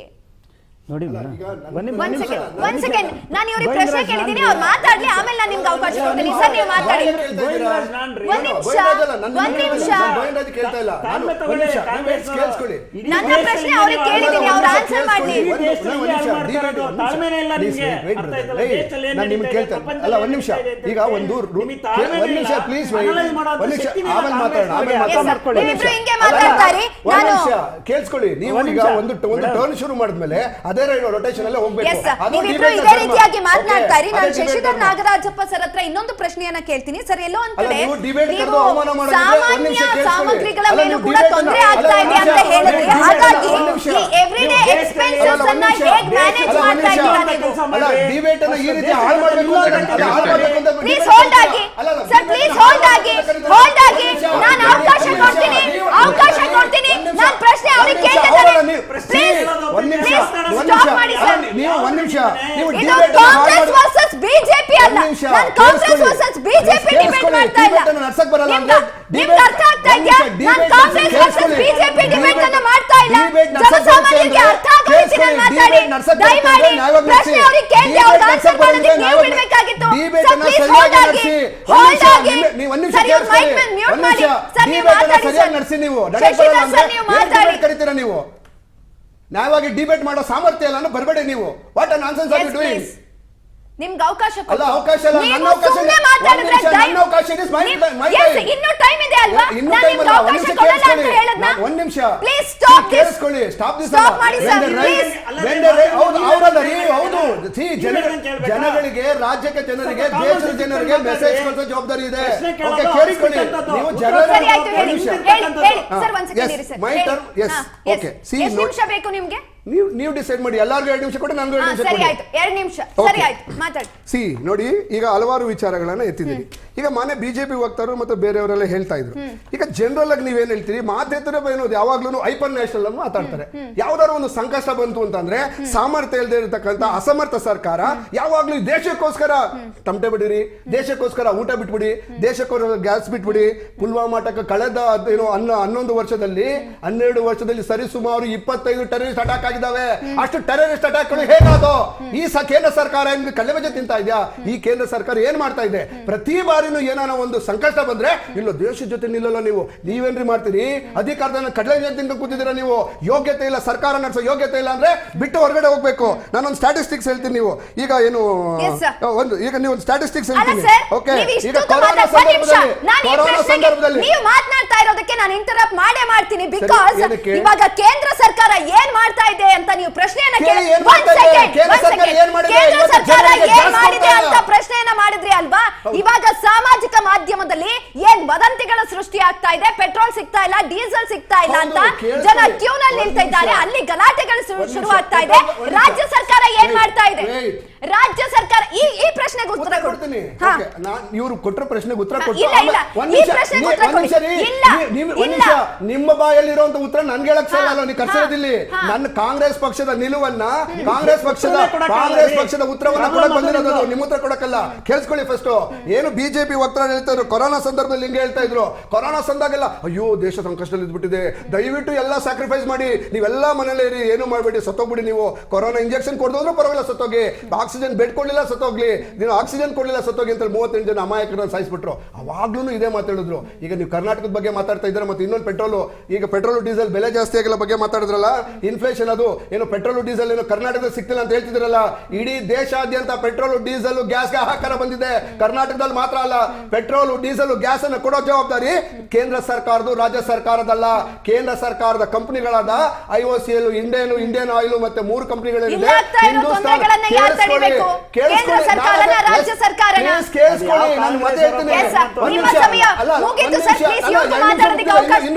ಒಂದ್ ನಿಮಿಷ ಇದೆ, ಕೇಳಿಸ್ಕೊಳ್ಳಿ. ಪೆಟ್ರೋಲ್ ಡೀಸೆಲ್ ಕೇಂದ್ರ ಸರ್ಕಾರದ್ದು, ರಾಜ್ಯ ಸರ್ಕಾರದಲ್ಲ. ನಮ್ಮ ಮಂತ್ರಿಗಳಾದಂತಹ KH ಮುನಿಯಪ್ಪನವರು, DCM ಅವರು ಮತ್ತೆ ಮುಖ್ಯಮಂತ್ರಿಗಳು ಆಲ್ರೆಡಿ ಏನು ಕೇಂದ್ರ ಸರ್ಕಾರದ ಸಂಸ್ಥೆಗಳಿದ್ದಾವೆ, ಹಿಂದೂಸ್ತಾನ್ ಪೆಟ್ರೋಲಿಯಂ, ಇಂಡಿಯನ್ ಆಯಿಲ್, ಈ ಕಂಪನಿಗಳ ಜೊತೆ ಆಲ್ರೆಡಿ ಮೀಟಿಂಗ್ ಮಾಡಿದ್ದಾರೆ. ನಾವು ಕೊಡಿ ಅಂತ ಕೇಳಬಹುದು ಹೊರತು ಕೊಡಿ ಅಂತ ಕೇಳಕ್ಕಾಗಲ್ಲ. ಯಾಕೆಂದ್ರೆ ಅದ್ಯಾವುದನ್ನು ರಾಜ್ಯ ಸರ್ಕಾರದ ವ್ಯಾಪ್ತಿಗೆ ಬರೋದಿಲ್ಲ. ಇಷ್ಟು ಸಮಸ್ಯೆಗೆ ಕೇಂದ್ರ ಸರ್ಕಾರ ನೇರ ಹೊಣೆ. ಅದನ್ನ ಬಿಟ್ಟು ಕೇಂದ್ರ ಸರ್ಕಾರ ತನ್ನ ತಪ್ಪನ್ನ ಸರಿಪಡಿಸಿಕೊಳ್ಳೋದು ಬಿಟ್ಬಿಟ್ಟು ರಾಜ್ಯಗಳ ಮೇಲೆ ಏನಾಗ್ತಿದೆ, ರಾಜ್ಯಗಳ ಜವಾಬ್ದಾರಿ ಲಾ ಅಂಡ್ ಆರ್ಡರ್ ಸಿಚುಯೇಷನ್ ಅದನ್ನ ಕಂಟ್ರೋಲ್ ಮಾಡ್ತಾ ಇದೀವಿ ನಾವು. ಎಸ್ ಸರ್, ಮುಗೀತಾ? ಸಮಯನೂ ಮುಗೀತು, ನಿಮ್ದು ಮಾತು ಮುಗೀತು ಅಂತ ಅನ್ಕೊಂತೀನಿ. ಎಸ್, ದುಬೈ ಕನ್ನಡಿಗರ ಸಂಘದ ಅಧ್ಯಕ್ಷರಾದಂತಹ ಶಶಿಧರ್ ನಾಗರಾಜಪ್ಪ ಸರ್ ಹತ್ರ ನಾನು ಪ್ರಶ್ನೆಯನ್ನ ಕೇಳಿದೆ ಆವಾಗಲೇ. ಸರ್, ಇವಾಗ ನೀವು ಹೇಳಿದ್ರಿ ದಿನಸಿ ಸಾಮಾನು ಅಥವಾ ಇವಾಗ ಸಾಮಾನ್ಯ ಬಳಕೆಯ ನಾವು ದಿನನಿತ್ಯ ಏನು ಬಳಕೆ ಮಾಡ್ತೀವಿ ಅದಕ್ಕೂ ಕೂಡ ಎಲ್ಲೋ ಒಂದ್ ಕಡೆ ತೊಂದರೆ ಆಗ್ತಾ ಇದೆ ಅಂತ ಹೇಳಿದ್ರಿ. ಹಾಗಾಗಿ ಎವ್ರಿ ಡೇ ಎಕ್ಸ್ಪೆನ್ಸಸ್ ಅನ್ನ ಹೇಗ್ ಮ್ಯಾನೇಜ್ ಮಾಡ್ತಾ ಇದ್ದೀರಾ ನೀವು? ಈಗ ನಾನು ವರ್ಕ್ ಮಾಡ್ತಾ ಇರೋದು ಪರ್ವಾ ಗ್ರೂಪ್ ಅಂತೇಳಿ. ಪರ್ವಾ ಗ್ರೂಪ್ ನ ಕೋ-ಫೌಂಡರ್ ಅಂಡ್ CEO ಆಗಿ ವರ್ಕ್ ಮಾಡ್ತಾ ಇದ್ದೀನಿ. ನೀಲೇಶ್ ಇದರ ಚೇರ್ಮನ್ ಆಗಿದ್ದಾರೆ. ಸೊ ನಾವಿಬ್ರು ಮಾಡಿರೋಂಥ ಒಂದು ಕಂಪ್ನಿ. ಸೊ ನಮ್ಮ ಕಂಪ್ನಿಯಲ್ಲಿ ನಾವು ಯಾರಿಗೂ ಸ್ಯಾಲ್ರಿ ಏನ್ ಡಿಡಕ್ಷನ್ ಮಾಡಿಲ್ಲ, ಯಾರಿಗೂ ಅಲಯನ್ಸಸ್ ಕಮ್ಮಿ ಮಾಡಿಲ್ಲ. ಸೊ ನಮ್ದು ಒಂದು 6 ಮಂತ್ಸ್ ರಿಸರ್ವ್ಸ್ ಇರುತ್ತೆ ಸ್ಯಾಲರೀಸ್ಗೋಸ್ಕರನೇ. ಸೊ ಹಂಗಾಗಿ ಅದ್ರದ್ದು ಏನು ನಮ್ಗೆ ತೊಂದರೆ ಆಗ್ತಾ ಇಲ್ಲ. ಬಟ್ ಆದ್ರೆ ಇನ್ನೊಂದು ವಿಷಯ ಏನಪ್ಪಾ ಅಂದ್ರೆ, ದುಬೈನಲ್ಲಿ ಹೋಟೆಲ್ ಇಂಡಸ್ಟ್ರಿ ಬಹಳ ಸಿವಿಯರ್ ಆಗಿ ಎಫೆಕ್ಟ್ ಆಗಿದೆ. ಈಗ ಆಕ್ಯುಪೆನ್ಸಿ ರೇಟು 10% ಇಳಿದಿದೆ. ಹಂಗಾಗಿ ಒಂದು 50% ಅಲ್ಲಿರೋ ಸ್ಟಾಫ್ನ ಎಲ್ಲರನ್ನು ಕೂಡ ಅನ್ಪೇಯ್ಡ್ ಹಾಲಿಡೇ ಮೇಲೆ ಇಂಡಿಯಾಗೆ ವಾಪಸ್ ಹೋಗೋದಕ್ಕೆ ಹೇಳಿದ್ದಾರೆ. ಸೊ ಅಂತವರಿಗೆ ಬಹಳ ತೊಂದರೆ ಆಗ್ತಾ ಇದೆ. ಈ ಮಾರ್ಚ್ ತಿಂಗಳಲ್ಲಿ ಸಂಬಳ ಸಿಗ್ಬೋದು, ಮತ್ತೆ ಸಂಬಳ ಸಿಗೋದಿಲ್ಲ. ಸೊ ಅವರು ದುಬೈನಲ್ಲಿ ಎಕ್ಸ್ಪೆನ್ಸಿವ್ ಇರೋದ್ರಿಂದ ಸೊ ಎಲ್ಲರೂ ಕೂಡ ವಾಪಸ್ ಹೋಗುವಂತ ಯೋಚನೆನ ಮಾಡ್ತಾ ಇದ್ದಾರೆ. ಸೊ ವಾಪಸ್ ಹೋಗ್ತಾರೆ. ಸೊ ಹಂಗಾಗಿ ಖರ್ಚು ಮಾಡೋದಕ್ಕೆ ಯಾರು ಹೋಗ್ತಾ ಇಲ್ಲ. ಬಟ್ ಈಗ ಒಂದ್ ತಿಂಗಳಿಗೆ ಮ್ಯಾನೇಜ್ ಮಾಡುವಂತದ್ದು ಏನೋ ತೊಂದರೆ ಏನಿಲ್ಲ. ಆಕ್ಚುಲಿ ಕಾಸ್ಟ್ ಆಫ್ ಲಿವಿಂಗ್ ನೋಡಿದ್ರೆ ಬೆಂಗಳೂರಿಗೂ ದುಬೈಗೂ ಬಹಳ ವ್ಯತ್ಯಾಸ ಇಲ್ಲ. ಇಲ್ಲಿ ರೆಂಟಲ್ ಎಕ್ಸ್ಪೆನ್ಸಸ್ ಜಾಸ್ತಿ ಅಷ್ಟು ಬಿಟ್ರೆ ಸೊ ಒಂದು ಊಟ ತಿಂಡಿ ಹೊರಗಡೆ ಹೋದ್ರೆ ಖರ್ಚು ಇಂಡಿಯಾದ ಬೆಂಗಳೂರಲ್ಲಿ ಎಷ್ಟಾಗುತ್ತೋ ಅಷ್ಟರಲ್ಲೇ ಇಲ್ಲೂ ನಾವು ಮಾಡ್ತೀವಿ. ಯಾಕೆಂದ್ರೆ ಇಲ್ಲಿ ಕಾಸ್ಟ್ ಆಫ್ ಲಿವಿಂಗ್ ಕಮ್ಮಿ ಇದೆ. ಇದು ಡಾಲರ್ ಪೆಗ್ ಆಗಿರೋ ಕರೆನ್ಸಿ ಆಗಿರೋದ್ರಿಂದ ಡಾಲರ್ ಮೇಲಕ್ಕೆ ಹೋದ್ರೆ ದುಬೈನ ದಿರಂ ಕೂಡ ಮೇಲಕ್ಕೆ ಹೋಗುತ್ತೆ. ಹಂಗಾಗಿ ಸೊ ಬೈಯಿಂಗ್ ಪವರ್ ಚೆನ್ನಾಗಿದೆ ಈ ಕರೆನ್ಸಿಗೆ. ಹಂಗಾಗಿ ಅದೇನು ನಮ್ಗಿನ್ನೂ ಎಫೆಕ್ಟ್ ಆಗ್ಲಿಲ್ಲ. ಬಟ್ ನಮ್ಗೆ ಯೋಚನೆ ಇರೋದು ಅಷ್ಟೇನೆ, ಮುಂದೆ ಏನು ಅನ್ನೋದು ಮಾತ್ರ ಪ್ರಶ್ನೆ ಇದೆ ಹೊರತು ದುಬೈನವರಿಗೆ ಇವತ್ತಿಗೆ ಏನು ಯಾರಿಗೂ ಸಮಸ್ಯೆ ಅಷ್ಟಾಗಿ ಇಲ್ಲ. ಲೇಬರ್ಗಳು ಇರ್ಬೋದು, ಸೊ ಕನ್ಸ್ಟ್ರಕ್ಷನ್ ಕಂಪ್ನಿಯಿಂದ ಕೆಲವು ಕನ್ಸ್ಟ್ರಕ್ಷನ್ ಹಾಲ್ಟ್ ಆದ್ರೆ ಅವ್ರು ವಾಪಸ್ ಹೋಗೋದಕ್ಕೆ ಈ ತರದ ಸಮಸ್ಯೆಗಳು ಆರಂಭ ಆಗುತ್ತೆ. ಯಾಕೆಂದ್ರೆ ಇಲ್ಲಿವರೆಗೂ ಬಂದಂತ ಏನ್ ಟೂರಿಸ್ಟ್ ಇಲ್ಲಿದ್ರು ಒಂದು 650 ಜನ ಕನ್ನಡಿಗರು ಸಿಗಾಕೊಂಡಿದ್ರು ಇಲ್ಲಿ ಬಂದಾಗ. ಅವರೆಲ್ಲರಿಗೂ ಕೂಡ ಊಟ ವಸತಿ ಮತ್ತೆ ವಾಪಸ್ ಹೋಗೋದಕ್ಕೆ ಬೇಕಾದಂತ ಕೋಆರ್ಡಿನೇಷನ್ ನ ಕನ್ನಡಿಗಸ್ ಹೆಲ್ಪ್ ಲೈನ್ ನ ಮೂಲಕ ನಾವು ಮಾಡಿದ್ವಿ. ಸೊ ರೊನಾಲ್ಡ್ ಕೊಲೋಸಾ ಅಂತ ಹೇಳಿ ನಮ್ಮ ಹಿರಿಯರಿದ್ರೆ ಅವರ ಒಂದು ಸಪೋರ್ಟ್ ಇಂದ ಹಿದಾಯತ್ ಅವ್ರ ಕಡೆಯಿಂದ ಎಲ್ಲರೂ ಕೂಡ ಸೇರ್ಕೊಂಡು ಅವ್ರ ನೇತೃತ್ವದಲ್ಲಿ ನಾವು ಮಾಡಿದ್ವಿ. ಸೊ ವಾಪಸ್ ಹೋಗಿದ್ದಾರೆ. ಆ ಪರಿಸ್ಥಿತಿ ಟೂರಿಸ್ಟಿಗೆ ಮಾತ್ರ ಇತ್ತು ಅವಾಗ. ಈಗ ಅದು ಇಲ್ಲಿ ಕೆಲಸ ಮಾಡ್ತಿರುವಂತವರಿಗೆ ಹಬ್ಬಬಹುದಾ ಅನ್ನೋದೊಂದು ಆತಂಕ ಇದೆ. ಯಾಕೆಂದ್ರೆ ಅಷ್ಟೊಂದು ಜನ ಇಲ್ಲಿ 3.5 ಲಕ್ಷ ಕನ್ನಡಿಗರಿದ್ದೀವಿ. ಅದರಲ್ಲಿ ಬಹಳಷ್ಟು ಜನ ಅದರಲ್ಲಿ ಲೇಬರ್ ಕ್ಯಾಟಗರಿ ಇದೆ, ಮೋರ್ ದೆನ್ 50% ಇದ್ದಾರೆ. ಸೊ ಹಂಗಾಗಿ ನೆಕ್ಸ್ಟ್ ಹಿಟ್ ಅವ್ರಿಗೆ ಆಗ್ಬೋದಾ ಇದು ಮುಂದುವರೆದ್ರೆ? ಇವತ್ತಿಗೆ ವಾರ ನಿಂತ್ರೆ ಏನು ಸಮಸ್ಯೆ ಇಲ್ಲ, ಖಂಡಿತ Dubai will bounce back within month, 1 month ಅಲ್ಲಿ 2 months ಅಲ್ಲಿ ಬೌನ್ಸ್ ಬ್ಯಾಕ್ ಆಗುತ್ತೆ ಖಂಡಿತ. ಸೊ ಈ ಒಂದು ಆತಂಕ ಬಿಟ್ರೆ ದುಬೈನಲ್ಲಿ ಇರೋರಿಗೆ ಆರಾಮಾಗಿದ್ದಾರೆ, ಚೆನ್ನಾಗಿದ್ದಾರೆ. ಊಟ ವಸತಿ ತಿಂಡಿ ಎಲ್ಲದೂ ಕೂಡ ಸಪ್ಲೈ ಯಾವುದು ನಿಂತಿಲ್ಲ. ಸೊ ಫ್ಯೂಯಲ್ ಕೂಡ ಎಕ್ಸ್ಪೆನ್ಸ್ ಜಾಸ್ತಿ ಆಗ್ಲಿಲ್ಲ. ಬಟ್ ಇನ್ನೊಂದು ಮಾತು, ಪ್ರಧಾನಿಗಳ ಬಗ್ಗೆ ಹೇಳಿದಕ್ಕೋಸ್ಕರ ನಾನು ಹೇಳ್ತೀನಿ, ನಮ್ಮ ಅನಿವಾಸಿಗಳಿಗೆ ಏನಾದ್ರೂ ಒಬ್ಬ ಪ್ರಧಾನಿ ಮಾಡಿದ್ದಾರೆ ಅಂತಂದ್ರೆ ಅದು ಪ್ರಧಾನಮಂತ್ರಿ ನರೇಂದ್ರ ಮೋದಿ ಅವರು. ಸೊ ಹಂಗಾಗಿ ಅವರ ಒಂದು ರಾಜತಾಂತ್ರಿಕತೆ ಏನಿದೆ ಬೇರೆ ದೇಶಗಳಲ್ಲಿ, ಅದರಿಂದ ನಮ್ಮ ಒಂದು ಬೆಲೆ ಹೆಚ್ಚಾಗಿದೆ. ನಾನು ಬಂದು 25 ವರ್ಷ ಆಯ್ತು. ಅವಾಗ ಹೆಂಗಿತ್ತು, ನಮ್ಮನ್ನ ಹೆಂಗ್ ಟ್ರೀಟ್ ಮಾಡ್ತಾ ಇದ್ರು, ಇವಾಗ ಹೆಂಗ್ ಟ್ರೀಟ್ ಮಾಡ್ತಾರೆ. UAE 7 ಸತಿ ಬಂದಿರುವಂತ ಮೊದಲನೇ ಪ್ರಧಾನಿ ಅವರು. ಆಮೇಲೆ ಎಷ್ಟೊಂದು ಎಕನಾಮಿಕ್ ಡೀಲ್ಸ್ ನ ಮಾಡ್ಕೊಂಡು ಪೆಟ್ರೋಲಿಯಂನ ದುಬೈಯಿಂದ ಈ ಕಂಟ್ರಿಯಿಂದ ತಗೊಂಡೋಗಿ ಮಂಗಳೂರಿನಲ್ಲಿ ಸ್ಟೋರೇಜ್ ಮಾಡ್ತಾ ಇದ್ದಾರೆ. ಅದಕ್ಕೊಂದು ಅರೇಂಜ್ಮೆಂಟ್ ಮಾಡ್ಕೊಂಡಿದ್ದಾರೆ. ಅದಕ್ಕೆ ರಾಯಲ್ಟಿ ಸಿಗುತ್ತೆ ಇಂಡಿಯಾಗೆ. ಮತ್ತೆ ಮರ್ಮೋಜಿಂದ 2 ಶಿಪ್ಸ್ ಆಗ್ಲೇ ಬಂದಿದೆ. ಇಷ್ಟೊಂದು ಸಕ್ಸಸ್ಫುಲ್ ಆಗಿರೋ ಪ್ರಧಾನಿಗೆ ಅಸಮರ್ಥ ಅಂತ ಹೇಳೋದು ನಿಜವಾಗ್ಲೂ ಸರಿಯಾದ. ಬಿಜೆಪಿ ವಕ್ತಾರ ರೀತಿ ಮಾತಾಡಿ ಬನ್ನಿ, ಬಿಜೆಪಿ ಬಾವುಟ ಹಾಕೊಂಡು ಬನ್ನಿ ದಯವಿಟ್ಟು. ನೀವೊಬ್ರು ಕೇಳಿಸ್ಕೊಳ್ಳಿ. ಹೌದು, ದೇಶದ ಪ್ರಧಾನಮಂತ್ರಿಗಳು, ಹೌದು ದೇಶದ ಪ್ರಧಾನಮಂತ್ರಿ 76 ದಿನ ಶಾರ್ಟೇಜ್, 76 ದಿನ ಸ್ಟಾಕ್ ಇದೆ ಅಂತ ಹೇಳಿದ್ರೆ ದೇಶ, ಪ್ಲೀಸ್ ವೆಯ್ಟ್, 76 ದಿನ ಸ್ಟಾಕ್ ಇದೆ ಅಂತ ಹೇಳಿದ್ರೆ ದೇಶಾದ್ಯಂತ ವಾರ್ ಶುರುವಾಗಿ 20 ದಿನದಲ್ಲೇ ಶಾರ್ಟೇಜ್ ಯಾಕೆ ಬಂತು ಶಾರ್ಟೇಜು? ಇದಕ್ಕೆ ಅಸಮರ್ಥ ಅಂತ ಹೇಳ್ತಾ ಇರ್ತಕ್ಕಂಥದ್ದು. ಮಾನ್ಯ ಪ್ರಧಾನಮಂತ್ರಿಗಳು ಸರಿಯಾದಂತ ನಿರ್ಧಾರವನ್ನು ತೆಗೆದುಕೊಂಡಿದ್ರೆ ಆಯ್ತು. ನೀವು 2014ರಲ್ಲಿ ಇದು ಶುರು ಆಯ್ತು.